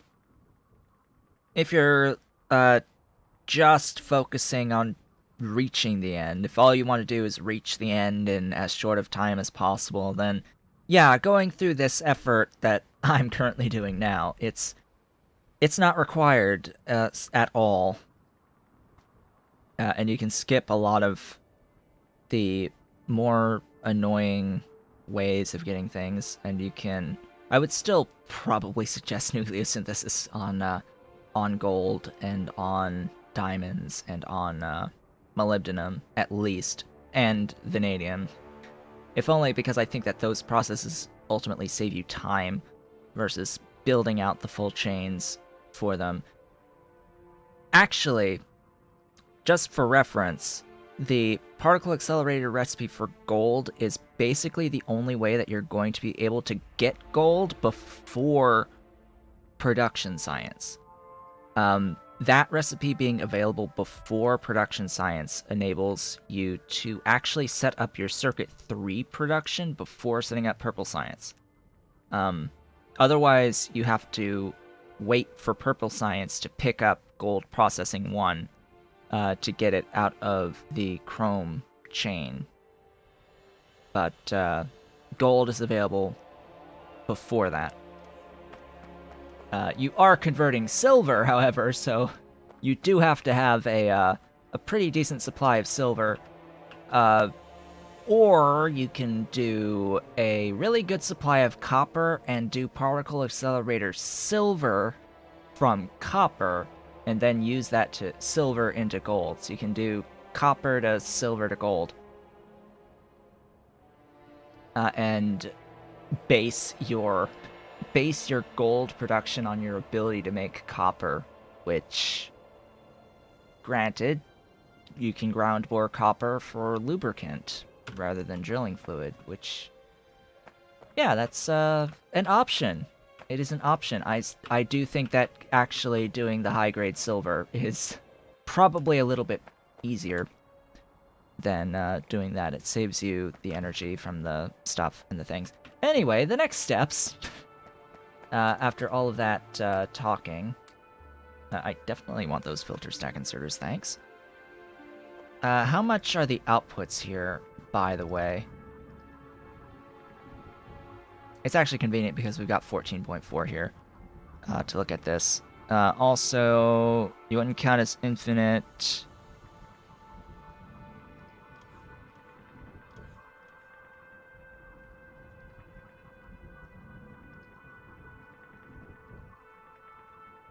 Heh. There is such a thing as playing for so long that the in-game timer overflows and crashes the game. How does one even test that? I guess you can mod it in the save to be much higher value, right? If you can open up a save file, then that is probably one of the things that can be modified, the global timer for the save. I guess that's how they tested that. Or did like a cheat engine thing, manipulation. Oh yeah, I need to sort of request these things. Request more of these things.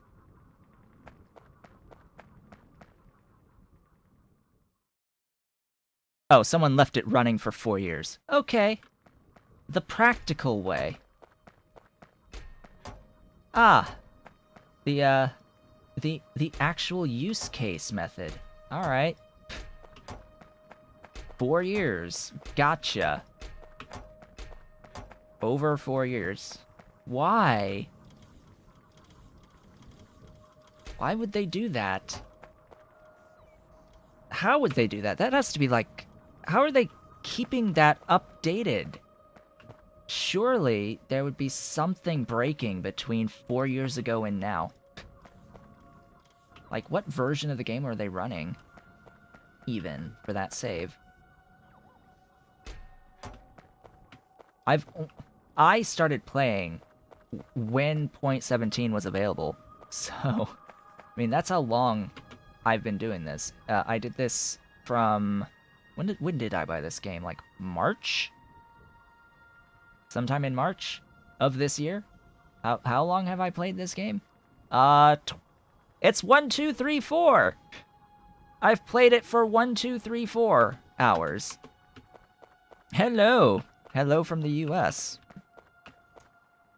Hello from East Coast US. Mr. Number 6. Czech. Hello from Czech, they're saying. Alright, let me get everything sorted here. Next is actually seeing how much Pulp 1 and Slime. So that's 240 each. And I can't forget to be like, to note that this is actually 240 plus on Iron Slime plus Pulp 01. Jigs! Time for jigs. Where are my jigs? Jigs! It's jig time! Time to get jiggy with it. Time to get jiggy with it. I will need... Oh, right. You produce that. I need even more water.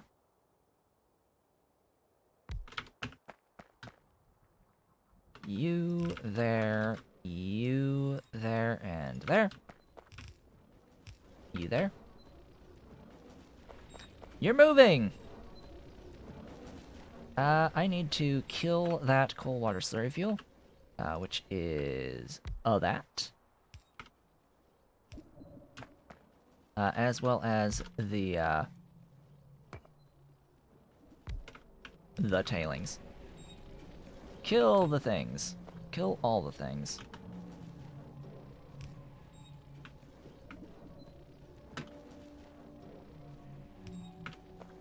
Let's see. And I need to process over 240. Right, that's a few. I'm gonna place 9, I think. That should cover it. Right?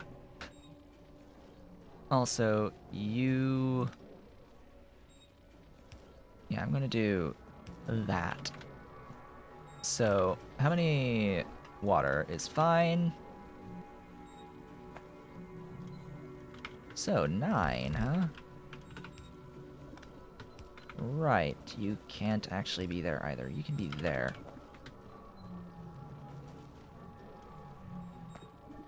Two, 3, 4, 5, 6, 7, 8, and 9. Probably don't need this many of these. I need enough for 300 tailings and 150 cold water slurry fuel. That's 3 on the coal water and 5 on the tailings. So 1, 2, 3, boink, boink, or 5, and then everything else here is good. Now, as I had mentioned, I am slightly overbuilding than what the numbers here are telling me, because this will be 240. This is more than 240, because I know that I will have a feedback of more iron dust. That's going to be doing some geometric series nonsense in here, so I've added a 9th hydroclassifier. So this will be more than 240. So I need to make sure that I can process more than 240. And I just said, hey, let's just do 9 here. I will also need the output doohickeys. Yes, they are doohickeys. That's what these are. That's what these are. The output doohickeys. Inserters into chests. Provider chests. Oddly enough, I'm not going to do anything with this for a little bit because I have other processes to deal with. The next step on this high-grade chain, on this path to high-grade, is the centrifugal pan. No, it is the hydro classifier. Next is hydro classifiers. More hydro classifiers. Oh boy. Yay for hydro classifiers, but for the fact that this is gonna be a lot of stuff. So, welcome hi to the party, Mr. Unslimed Iron. It is good to see you. From our glorious iron slime. I will need to process over 240, so probably gonna just set up the 6 here. Looks like I need 1 of you, as well as 5 of these.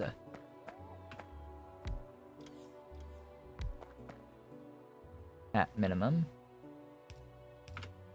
It's good to have this gap here, because this allows me to do that.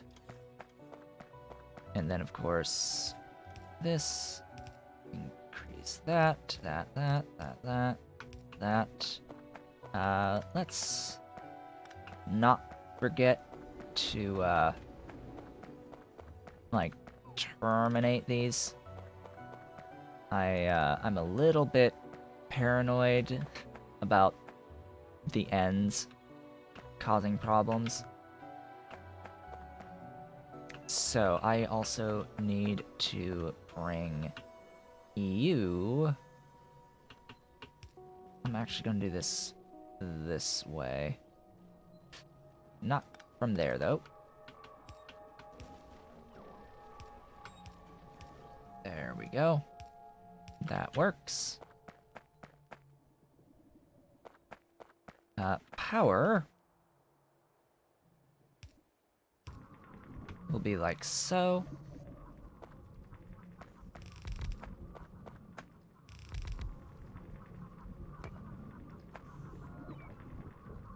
Okay, do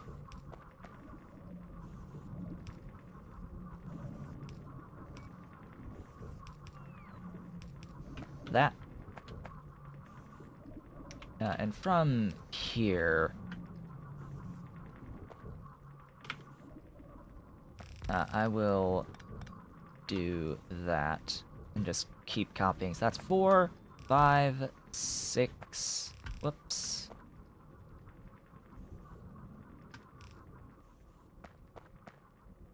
7, 8, 9. That should be 9. Yep. 9.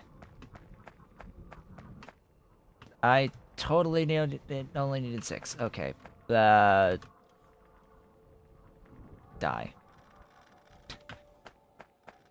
I just defaulted to 9. I only need 6. Alright. Let's see. What is next? There's Unslimed. The next... I could stop here, by the way. I could, instead of turning my Pulp 1 into the concentrate, I could just do Unslimed Iron and have 4 yellow belts worth of iron ore, potentially. Or up to the 4 iron ore belts coming in. Go to the Unslimed Iron processing and just say I'm done with this. But, no, I would totally like to double the efficiency of that. So, yeah, or close to double the efficiency of that by going the route of the high-grade iron. So I will do exactly that.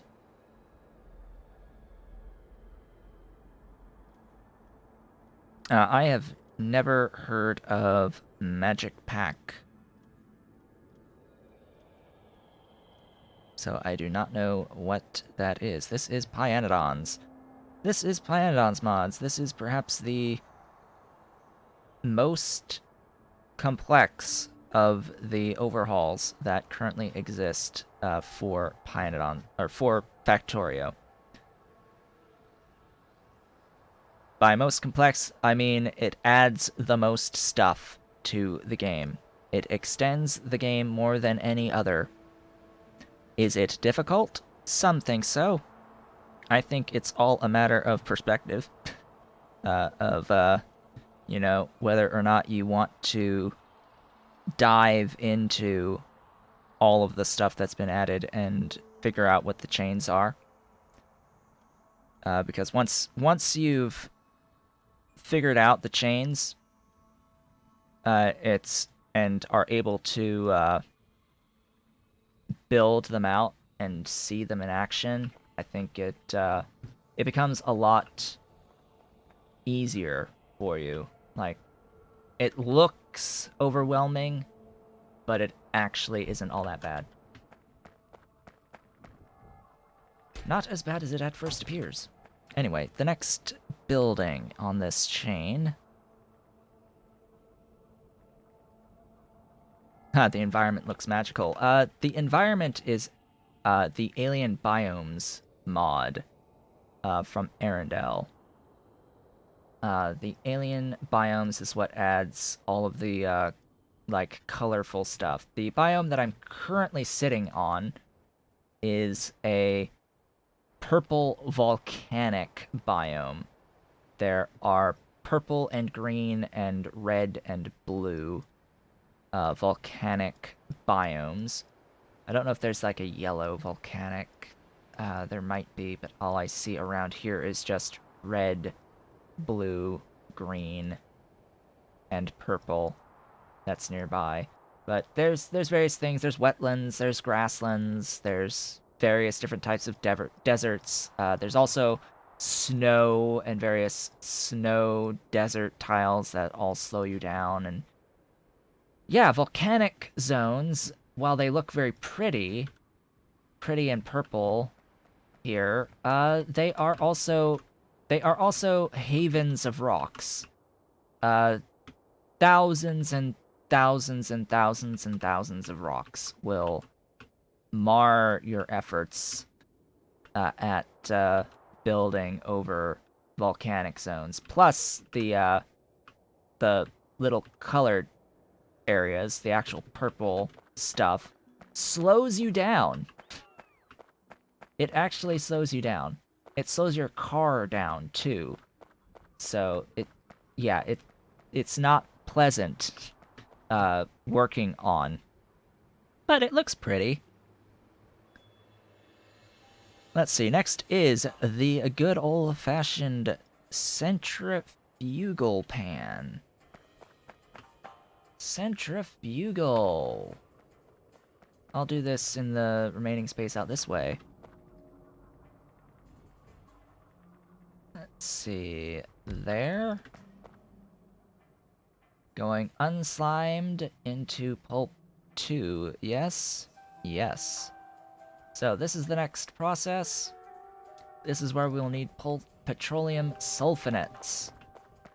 Oh joy. I will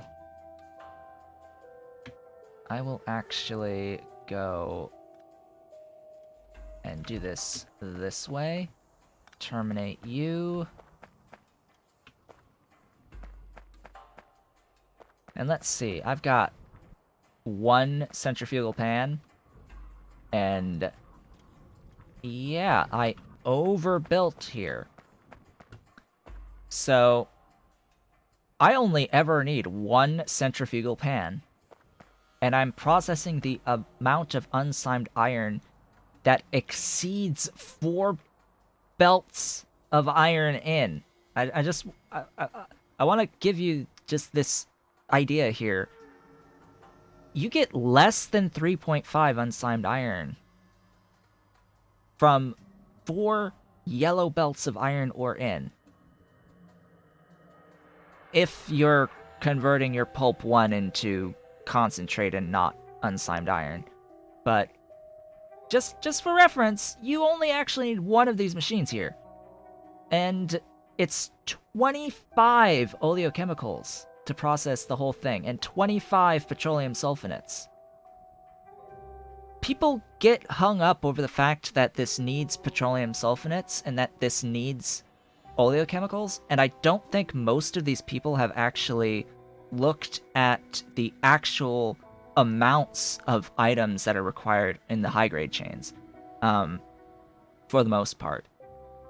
So when I see people complaining about the expensiveness of the outside inputs on the high-grade chains, without actually specifying which chain they're complaining about, I really have this big question mark over my head. It's like, well, what are you referring to that's expensive here? Because they really don't need that much on the outside stuff. And the ones that do have higher requirements of the outside ingredients going into these chains, most of the time you can get all of that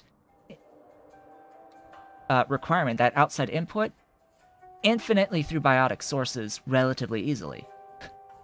So it ends up I mean, frankly, it's all just power anyway. It's all just power and space anyway, because you can get literally everything in this game outside of rare earth oxides from water and space in this, like, 1,700 plus items that are part of this mod set that are added into the game.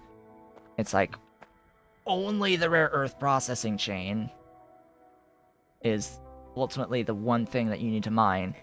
The rest can be gotten infinitely biotically, like through water, so it always makes me like scratch my head when people say that it's expensive. It's like, well, expensive in what way? In what way are you referring to? Because like by the time that you get to this point, it's like by the time you get to the point of being able to do the high grade chains, your base should be fully capable of feeding it.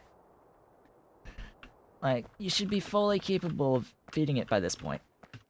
Like, I think part of this is that people aren't A, considering what their base production is going to be by the time that it even matters, and B, aren't looking at the actual amounts of the stuff that's required for it. So anyway, petroleum sulfonates. Petroleum sulfonates will mean crude oil. I need this. I need the rectisols at this point. I had started automating them, and they should be made in non-zero amounts by this point, I think. I hope. Yep, I do have them. So I think just, like, the one... Not that recipe. This recipe. Like, this one FTS reactor making crude oil will be enough crude oil to feed my petroleum sulfonate for this. And, like, the one, or maybe three. No, just you know, just the, like, two, okay? Two of these guys. Like, okay, two makes more than enough oleochemicals. And I'll have glycerol that I'll have to deal with. Like, 6 lard is nothing. Like, 6 lard is nothing for this. As is 0.6 on the nichrome. I mean, yeah, it's nichrome, but... So? At this point, you should be doing the molten nichrome recipes. The singular molten nichrome recipe, which gives you a lot more than 0.6. So, like, you're fine on oleochemicals. I will need, actually, I'll probably be setting up a spot of, like, 3 oleochemicals, because there is the Armac 12 that I'll need that will use these as well. So I'm probably just gonna do... I need a gap of 1 here. I'm just gonna do that, and that's gonna be my oleochemicals for the entire chain. Processing the equivalent of 4 yellow belts of iron, or capable of processing the full output of 4 yellow belts of iron. It's like, really, guys? Really? You're complaining about... Like, can you imagine if I was only doing half of this? Like, two yellow belts. 2 yellow belts of iron. If I was upgrading my current unslimed iron, if I was to upgrade this into the high grade processing, I wouldn't even be needing half this amount. Like, I would only be needing half of this. I was like, okay. Half. Half. Alright. Fine. It's expensive, guys, to do high-grade iron. It's so very expensive. Gee, what am I ever going to do with myself? And I could completely bypass doing this if I tapped a single thing of oil. It's like, excuse me. Like, crude oil, like, hi. I can't tap big, I can tap medium. Like, at this point in the game, you can tap medium oil patches just fine. But, I mean, like, gosh. It's not like I don't actually have crude that I could send in. I'm just... This is actually just playing this way to, play this way, basically. I'm just doing it to do it, to show that, hey, even doing things through infinite resources, it's not that bad. Alright, have you brought me these? You have. Good. Thank you. So the Rectisol. Alright. You have the ability to make Mark II Rectisols, so... Petroleum sulfonates. Oh, hey. One Rectisol makes 266.67. And 2/3. 266 and 2/3. On a single Mark II Rectisol. And you know what? Petroleum sulfonates are only ever used in this iron processing chain.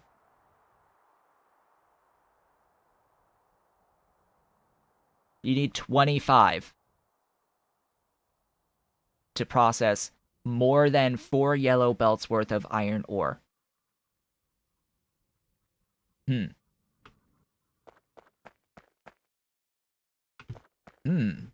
This is 10 times the amount that you need. 10 times the amount that you need for 4 yellow belts of iron ore in. And it's expensive. So let's divide all this by 8. Well, that's like non-existent. Okay. Non-existent on the inputs. And one of these, hey, guess what? One of these produces more crude oil than 10 times the amount of petroleum sulfonates. Yeah. I think you might be able to tell my ever so slight annoyance. Yeah, don't you mean free? Yeah, basically. Yeah, that's my thoughts exactly. Whenever anyone says that the outside inputs on any of the high-grade processing chains are expensive, like, the first thing that goes through my mind is, hello? They're free. They're free, guys. It's like, it's all free. None of it is expensive. It's free. It is free in the very literal sense. For all of these. The literal only thing that is not free is rare earth oxide. Like, that's the only thing that is literally not free. This isn't even that bad on the mushrooms, for reference. It's like, this actually isn't even that bad on the mushrooms. Mushrooms and Relesia. And hey, guess what? There's synergy here. I can't believe I'm actually saying this. There's actually synergy here. These are quite convenient. Why is this convenient? Because the process that gives me tailings also gives me saline water. And guess what? Saline water goes into sodium hydroxide directly. So the same process, converting coal into tar and using tar to make saline and tailings, feeds both of this. And you can get sulfuric acid from coal bed gas. from acid gas for free. For drill heads, for the coal bed, or filtration media for the coal bed gas. It's like, really? All I see is like water and space. That's all I see when I look at this. And when I look at this, all I see is, well, water and mushrooms and releasia, so a little bit of hydrogen, some more water, and yeah. Like, seriously, folks. And then I get olefins that, honestly, I will just sinkhole these olefins. Like, there's no reason to even use them. I'm gonna have to deal with a lot of closed water loops in this, though. That's... yeah. I need to have enough of... no, not those. I need to have enough of... where are they? Where are they, even? These guys. I need these guys. Cooling towers. So, all of that being said, I do have to actually make these things. So I will have to figure something out here as to the production. Now, I probably already have the lard in excess.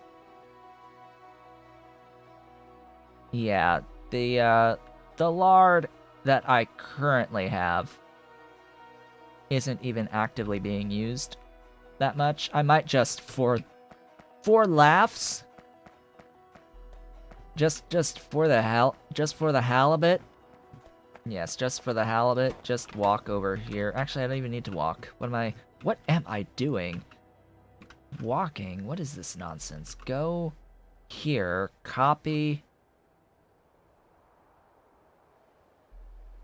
and a paste. There. Done. I have the lard for oleochemicals. Alle frickin' Luya. I have the lard for my oleochemicals. Yeah, why close loops when the water wells are free?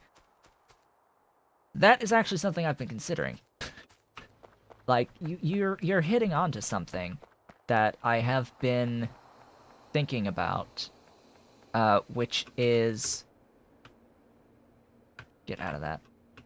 Which is this here for power could... well, if I wanted to, say, copy and paste this down, this whole setup here, if I wanted to double this, for instance, what would I have to do? I would have to come over here and actually fiddle around with filling all of these loops, these closed water loops, every single time I want to paste this thing down, this blueprint down. Do I really want to do that when I have the stone water wells? I can completely avoid having to do that by feeding the water in through the stone water wells and voiding the steam with tailings ponds. Like, I can totally place down a whole bunch of tailings ponds, void the steam, and feed the water in with stone water wells. Not even bother having any of the turbines, or not the turbines, the cooling towers. Like, why bother having the cooling towers in the first place? And it spares you having to manually fill up the closed loops all the time.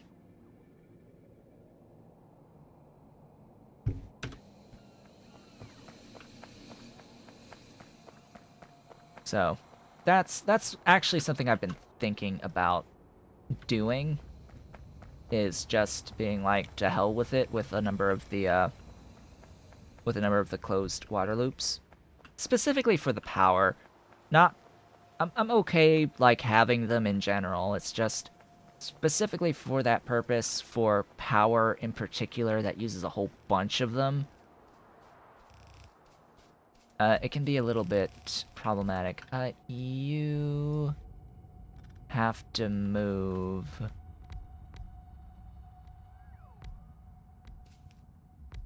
that's gonna be a problem. There.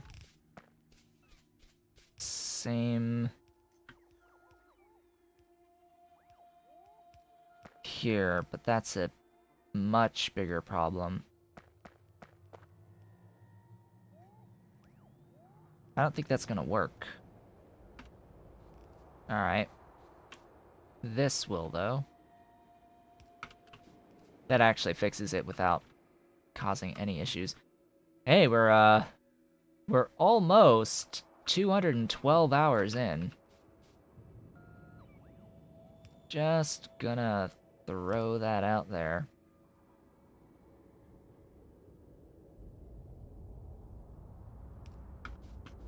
Alright, that will be power. By the way, how many did I just add to this? Like, 50? 40? Yeah, I think I've... How many do we got total? Let's look at that. 80 now. Alright, well... Yeah! Yeah, I've got lard.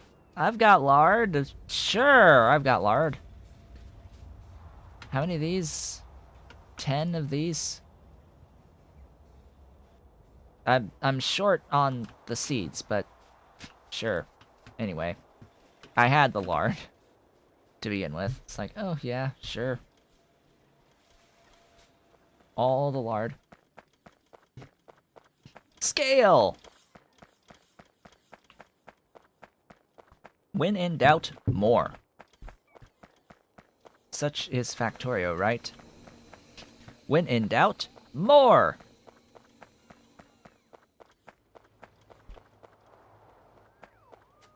You know, I have never played Fortnite.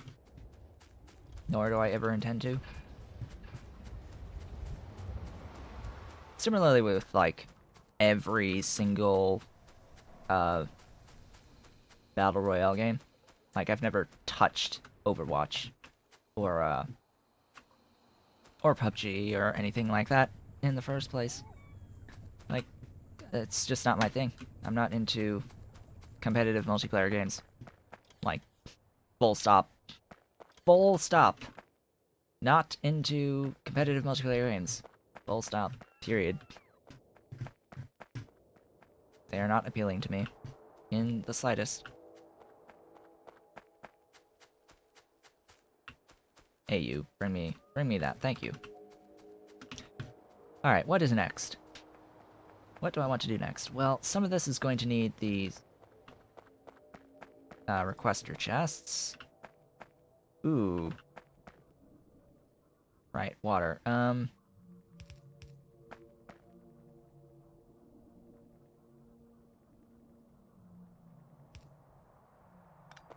There?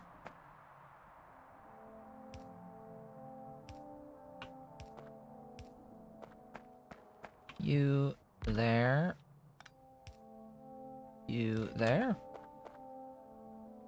Requester chests. Like so.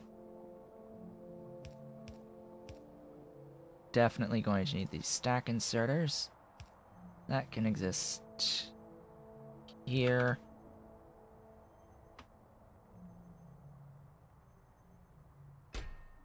Make sure I get sufficient quantities of all of this. And, yeah, ta-da! It's oleochemicals. There's your oleochemicals. Like, that's as simple as that is. You know what? Screw it. I'm gonna request a whole bunch of tailings ponds, and I'm going to just straight up void 900 steam per second. I actually don't know how much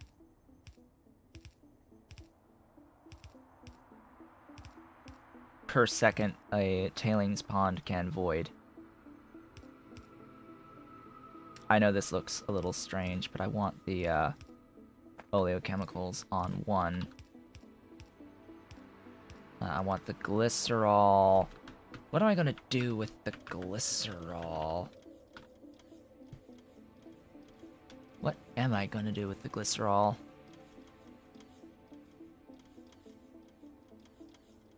Because it's... Oh, it does have a Tholen recipe at Tholen's 4, so that makes things... That makes this irrelevant.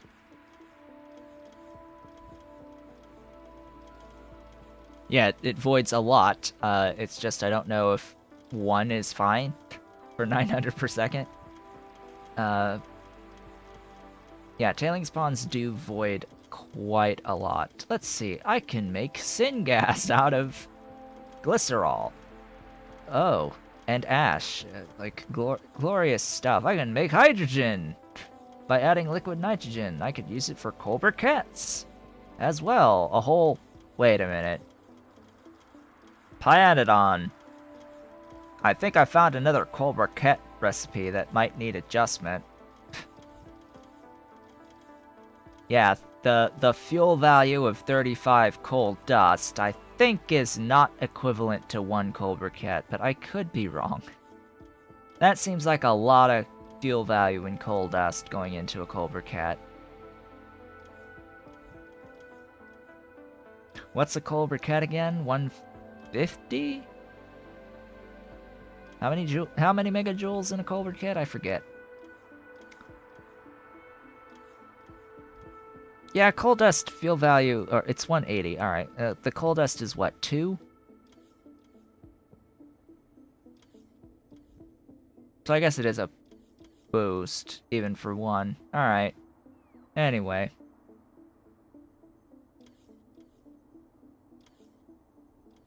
I think coal dust is half of coal.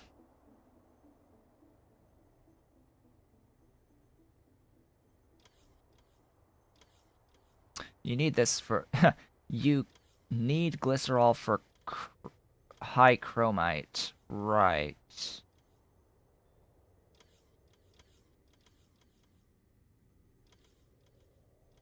Huh. Yeah, and this that I can't even do yet because it's next lit processing 3, which doesn't come until the end. At least the sodium chloride was reduced after I mentioned that it used a lot.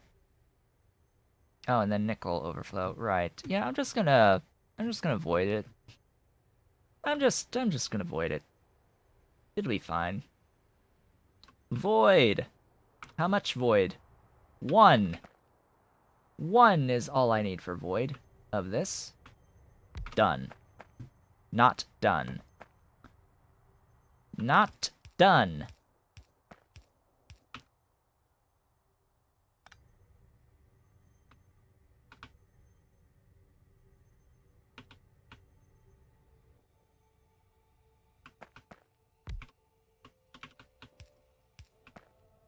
Now done. And then the actual tailings bonds. Doink. So, Pyanodon, since you're here, do you happen to know off the top of your head how quickly tailing spawns void? Void gases? Asking for a friend.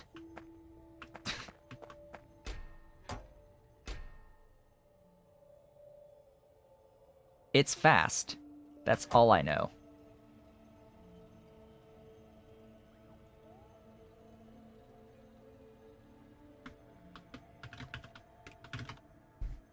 Ah. Right.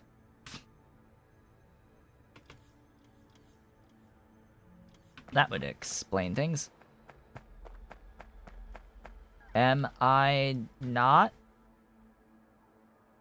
doing molten nichrome? Like, I'm pretty sure I was doing molten nichrome. You. Hello. What is up with you? Time to play follow the belt line. Hello, nichrome. Follow the belt line. Ah!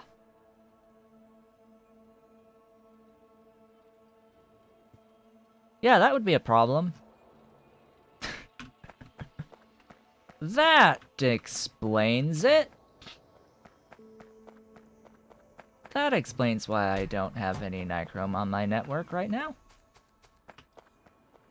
I didn't actually bring the belt line all the way up yet. I have to, like... Oh, right, and, yeah, I'm not carrying around enough belt either. So, yeah, bring me a bit of belt. Yellow belt is fine. Went through all that pain and suffering. Spent all that time setting up the molten chromium and routing the molten chromium with the molten nickel, because as it turns out, I for some reason had already been doing molten nickel the entire time. Oops. Set up that nichrome from molten sources, and yeah. Didn't actually bring it all the way up. So yeah, oops. I need some...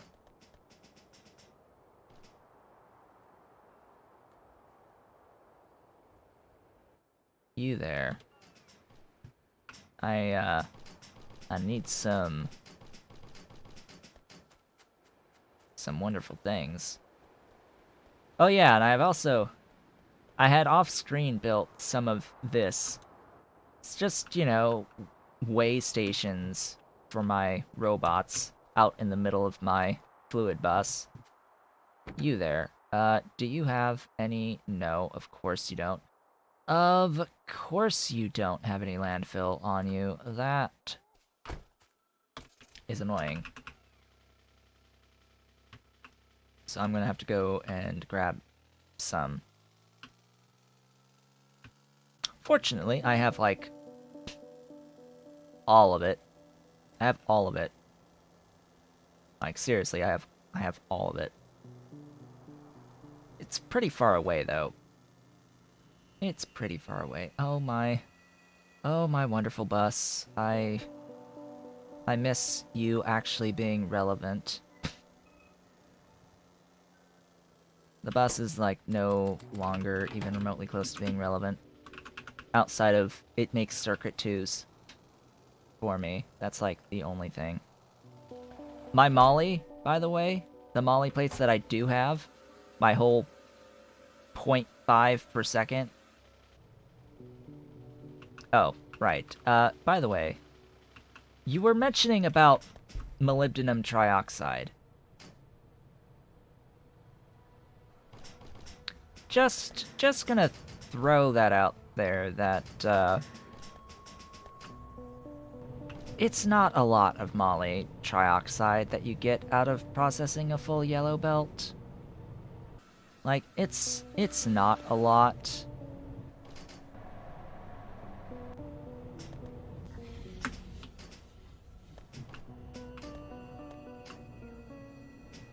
It really is not a lot. Actually, what I'm gonna do is I'm just gonna start doing... This is a long way to fly. I'm gonna do it anyway.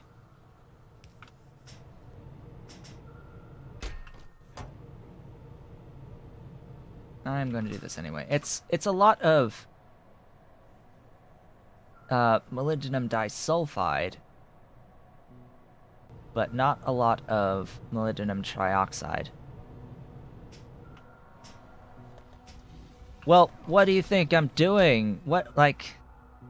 This is going to eventually help me get to Mark II. Although this is for the super alloy, not the super steel, but yeah, this, like, where is it? Where is it? I need to clear some stuff out, actually. I don't need this much landfill, I think. Take away these. Don't need that one on me. Don't need that upgrade planner either.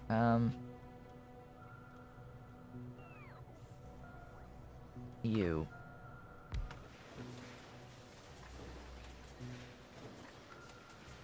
So, super alloy. Like, well, A, helium, high helium. Like, high, helium. You are going to be annoying in and of itself. 30 per second on helium, when I know that the various processes to get helium end up with, like, 1 unit. 1 per second for, some chains. Chains to get into helium. So yeah, that's the thing. 30 for 15. 30 for 15. 30 for 15. 0.83 from 15. Not even 0.83. I don't think that this is actually... Is this 100% of the time? I don't know. What's the math on this again? Let's see. 15. 7.5 powder. 15 dust. See, that's not 80. 80 over 16 times 15, 75. 6 over 90 by 75 is 5.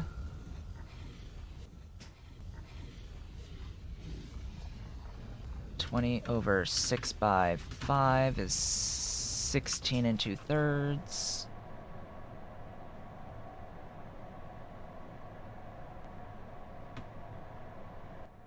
3.75 over 37.5 by 16 and 2/3. 1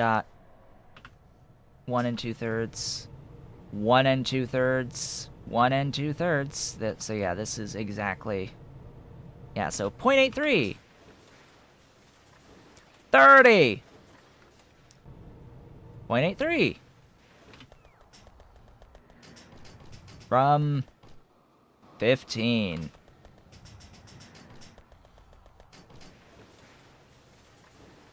$30. And there's no way around this. There is literally no way around this. You won't need that much super alloy anyway. Here's the thing.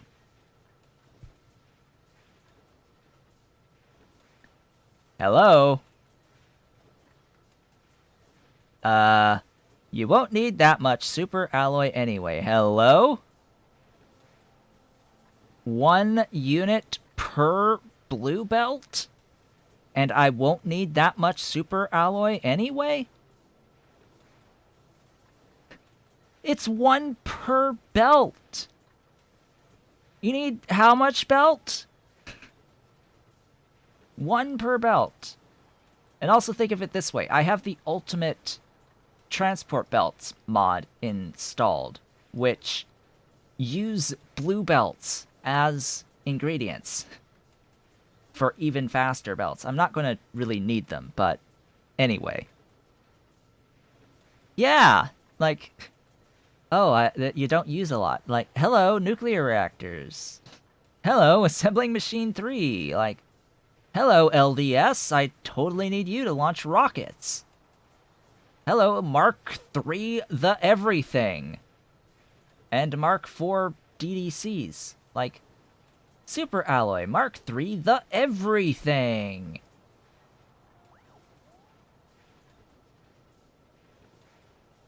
Like, you're gonna need tons. And Mark 4s as well.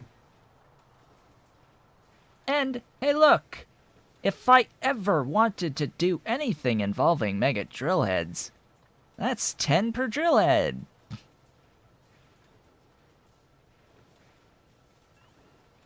Yeah, you recommend that I expand my molybdenum chains. So, what does this ultimately mean? This means a hell of a lot of drilling fluid 3 if I want even a sliver of super alloy. Because let's look at this 1 Mark II foundry. All right, let's say 1.5 per second of super alloy. Let's be like the lowest end that one can reasonably be at this point in the game, right? At this phase of the game, you've got Mark II stuff, the ability to get Mark II stuff at the very least. If you're looking at just one building making 1.5 of the super alloy per second, well, that's 3 molybdenum trioxide per second. Yes, it is free. And I've got the capability to make all of it. But let's just look at how much that actually means. So 3 over 0.83 is over 3.5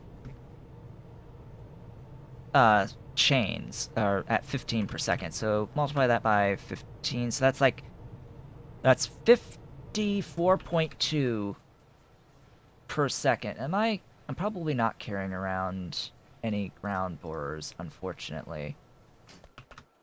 And here I am getting completely distracted, by the way. I grabbed what I needed to grab. I'm going to bring my nichrome up the bus.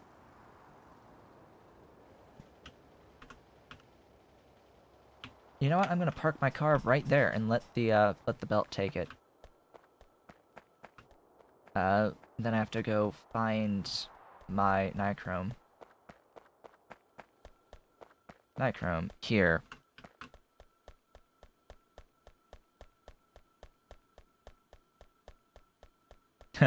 Yeah, it's just getting up to the Mark III and Mark IV buildings. That's the whole point. So 54.2 per second. As I mentioned, that's a little under 4 lines. So how much drilling fluid 3 is that? Well, it's let's see, with the recent buff reduction to the amount that's necessary of the drilling fluids. I have this note somewhere here in my past notes. Let's see. It is 100 per second per yellow belt. So 361-ish. So let's just say, for all intents and purposes, 400 per second of drilling fluid 3. And a heck of a lot of drill heads, because it's really expensive for drill heads for moly. It's like 3 drill heads per mining operation on moly. So quite a lot of those. And what was it? Diesel? Diesel is the mining fluid for that. That is not the type of belt I want. So, for all intents and purposes, if all you're targeting is the 1.5 on the super alloy, for instance, then it can be considered somewhat reasonable on the molybdenum trioxide, of which the only way to get to molybdenum trioxide is by processing molybdenum ore, and the only way to get infinite supplies of molybdenum ore is ground boring or mining. So this is like the only way. This is the only way. And you're going to need ore for your cermet. You always will need the basic molybdenum ore for cermets. So if you're going to be needing to do some ground boring for the ore anyway, or if I'm going to be needing to do some ground boring for the ore anyway, then I may as well make enough for my cermets and for at least the 1.5.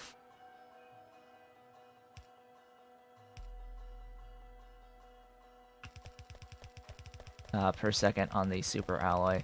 But still, Like, really? You need so much of it. You need just so much of it. Maybe consider some sort of a, rebalance. Like, I don't know. Triple the output of the molybdenum trioxide, but require triple the input of it for the plates in the next step. Something like that. And or reduce the amount necessary for the super alloy. And that's just looking at the plates. Like, that's not looking at any other aspect of the super alloy chain at all. So, also, that gives me my glorious nichrome on the bus.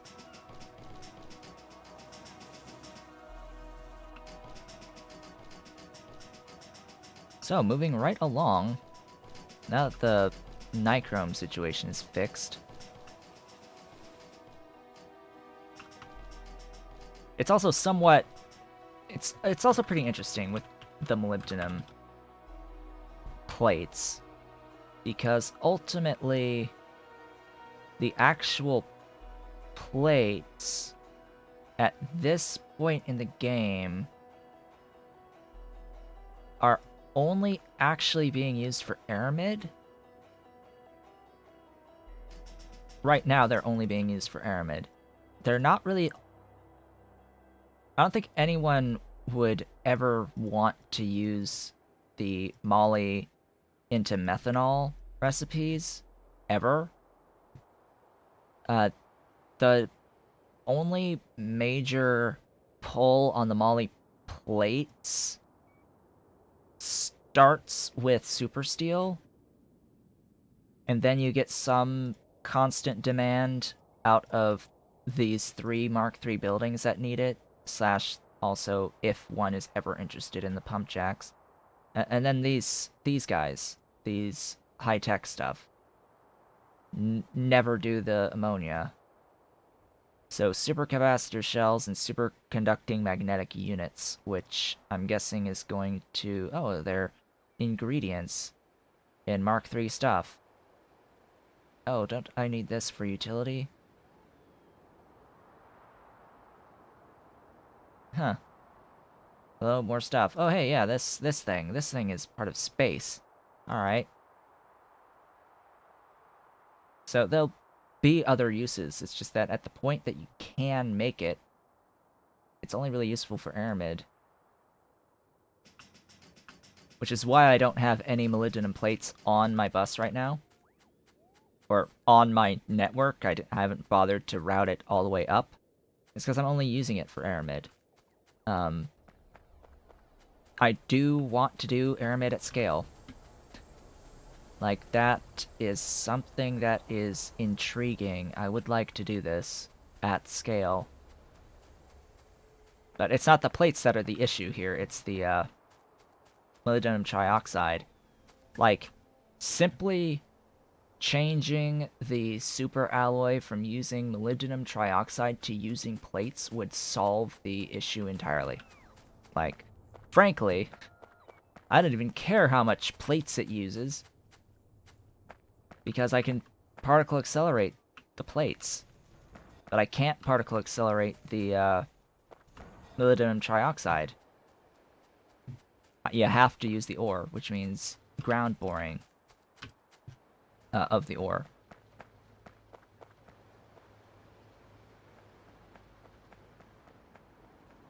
So, just notes. Do all of it at scale. Yeah, I guess that's the idea, right? Do it all at scale. Let's see, then you are the crude and the saline and the hydroxide. Yeah, you get to have one of these here, and I do realize that we are reaching the end of the stream for the day. What I want to do is get that there, that there. I guess this can sort of swing down to here. I need aromatics in, which guess what? You are my aromatics. One of you, hey, look, it's 72.5. Hey, look, it's 140. Yeah, that's a little bit more than what my current stack inserters can handle. So, yeah, 2... Fallow... a few of those. And then Elysia. Yeah, 500, that should be okay. Power. That. Then, oh, right. Yeah, this. Here.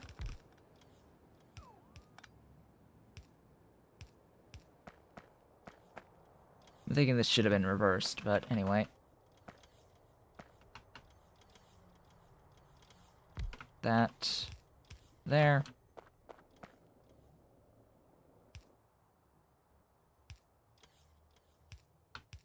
Bring on the tailings from wherever.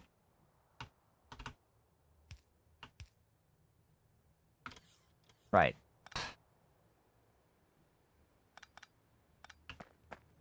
Right, I'll just do this, like, there. Be done with it. And that, as they say, will probably be that for the day. I will need to bring in saline and the, stuff and things. You are going to need to be backwards the other way, just to get this thing. Hello, 212 hours. Right, yeah, that's gonna be a problem. There.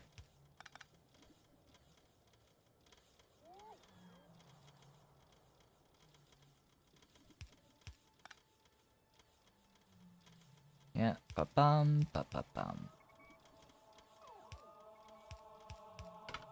Get those in. Oh, gosh. Darn it. You! There. Do the thing. Do that thing. Oh, I auto-trash. Sodium hydroxide. Okay. So, what got done today? What got done today? A good bit of the work on the iron ore processing on the network through high grade. Like, this is a lot, actually. Like, this is quite a few machines that have been built. I have been working on the petroleum sulfonates for the first major step in the actual process towards high grade. That will be what we will hopefully finish next time, is getting and starting to see some high grade iron being produced. That is a nice red flame there. Does the flame... Do the flames change color with mark level? I think they change color with mark level. So because this is Mark II and Mark II is red, these are now red flames. They're usually yellow on the Mark Is, so I'm guessing the Mark IIIs are going to be blue and then the Mark IVs are going to be purple. Oh, joy. That'll be fun. That shall be fun. So yeah, I've set this up. Need to route in the tailings, the saline, and the sulfuric. Those need to be routed in at this point. I've got the spare production on the mushrooms and Relesia. I'm pretty sure to feed the aromatics for what I need of the crude, to feed all of that. Finished bringing the nichrome up.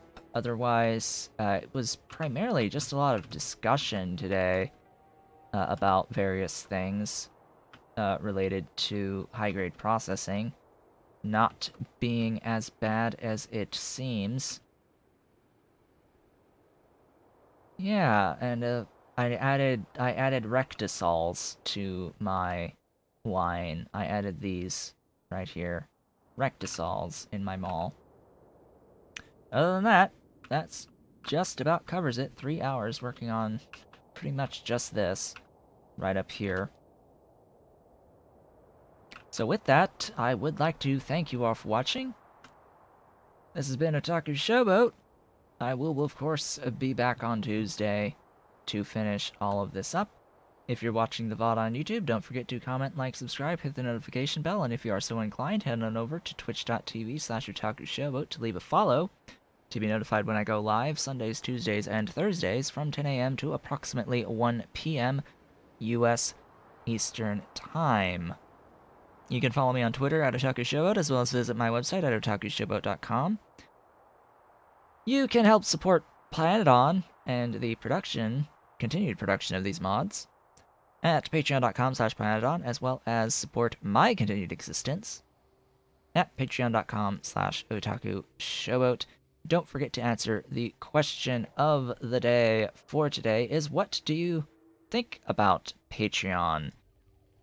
And specifically, in the context of content creation for YouTube and Twitch, what do you think about people who list on Patreon their goals and have their tiers? Like, do those types of things matter to you on Patreon? And even when it comes to tiers, to the tier levels for content creators for Twitch and YouTube, like, what sort of tiers would you be interested in? Because right now I just have like the one tier for being put on the on an end screen for videos for the month that you're subscribed. So yeah, just what things are of interest, if anything? Let me know in the comments, and I will hopefully see you all on the next one. And also, do not forget that the tutorials for Pyanodons are continuing to go live. If you're watching this on YouTube, then the one for the red science automation has already been posted the previous day. That would be yesterday. And then tomorrow will be the one for borax, which I will end up recording shortly. Probably the day that you watch this will be the day that I am recording the borax. The day that this video, this VOD, goes up on YouTube is the day that I'm recording the next tutorial, which is borax processing. So I hope to see you all on whatever the next video is that you so choose to watch. Hopefully, you will come to my stream and help to get me up to affiliate status in as quickly as possible. So, see you all then.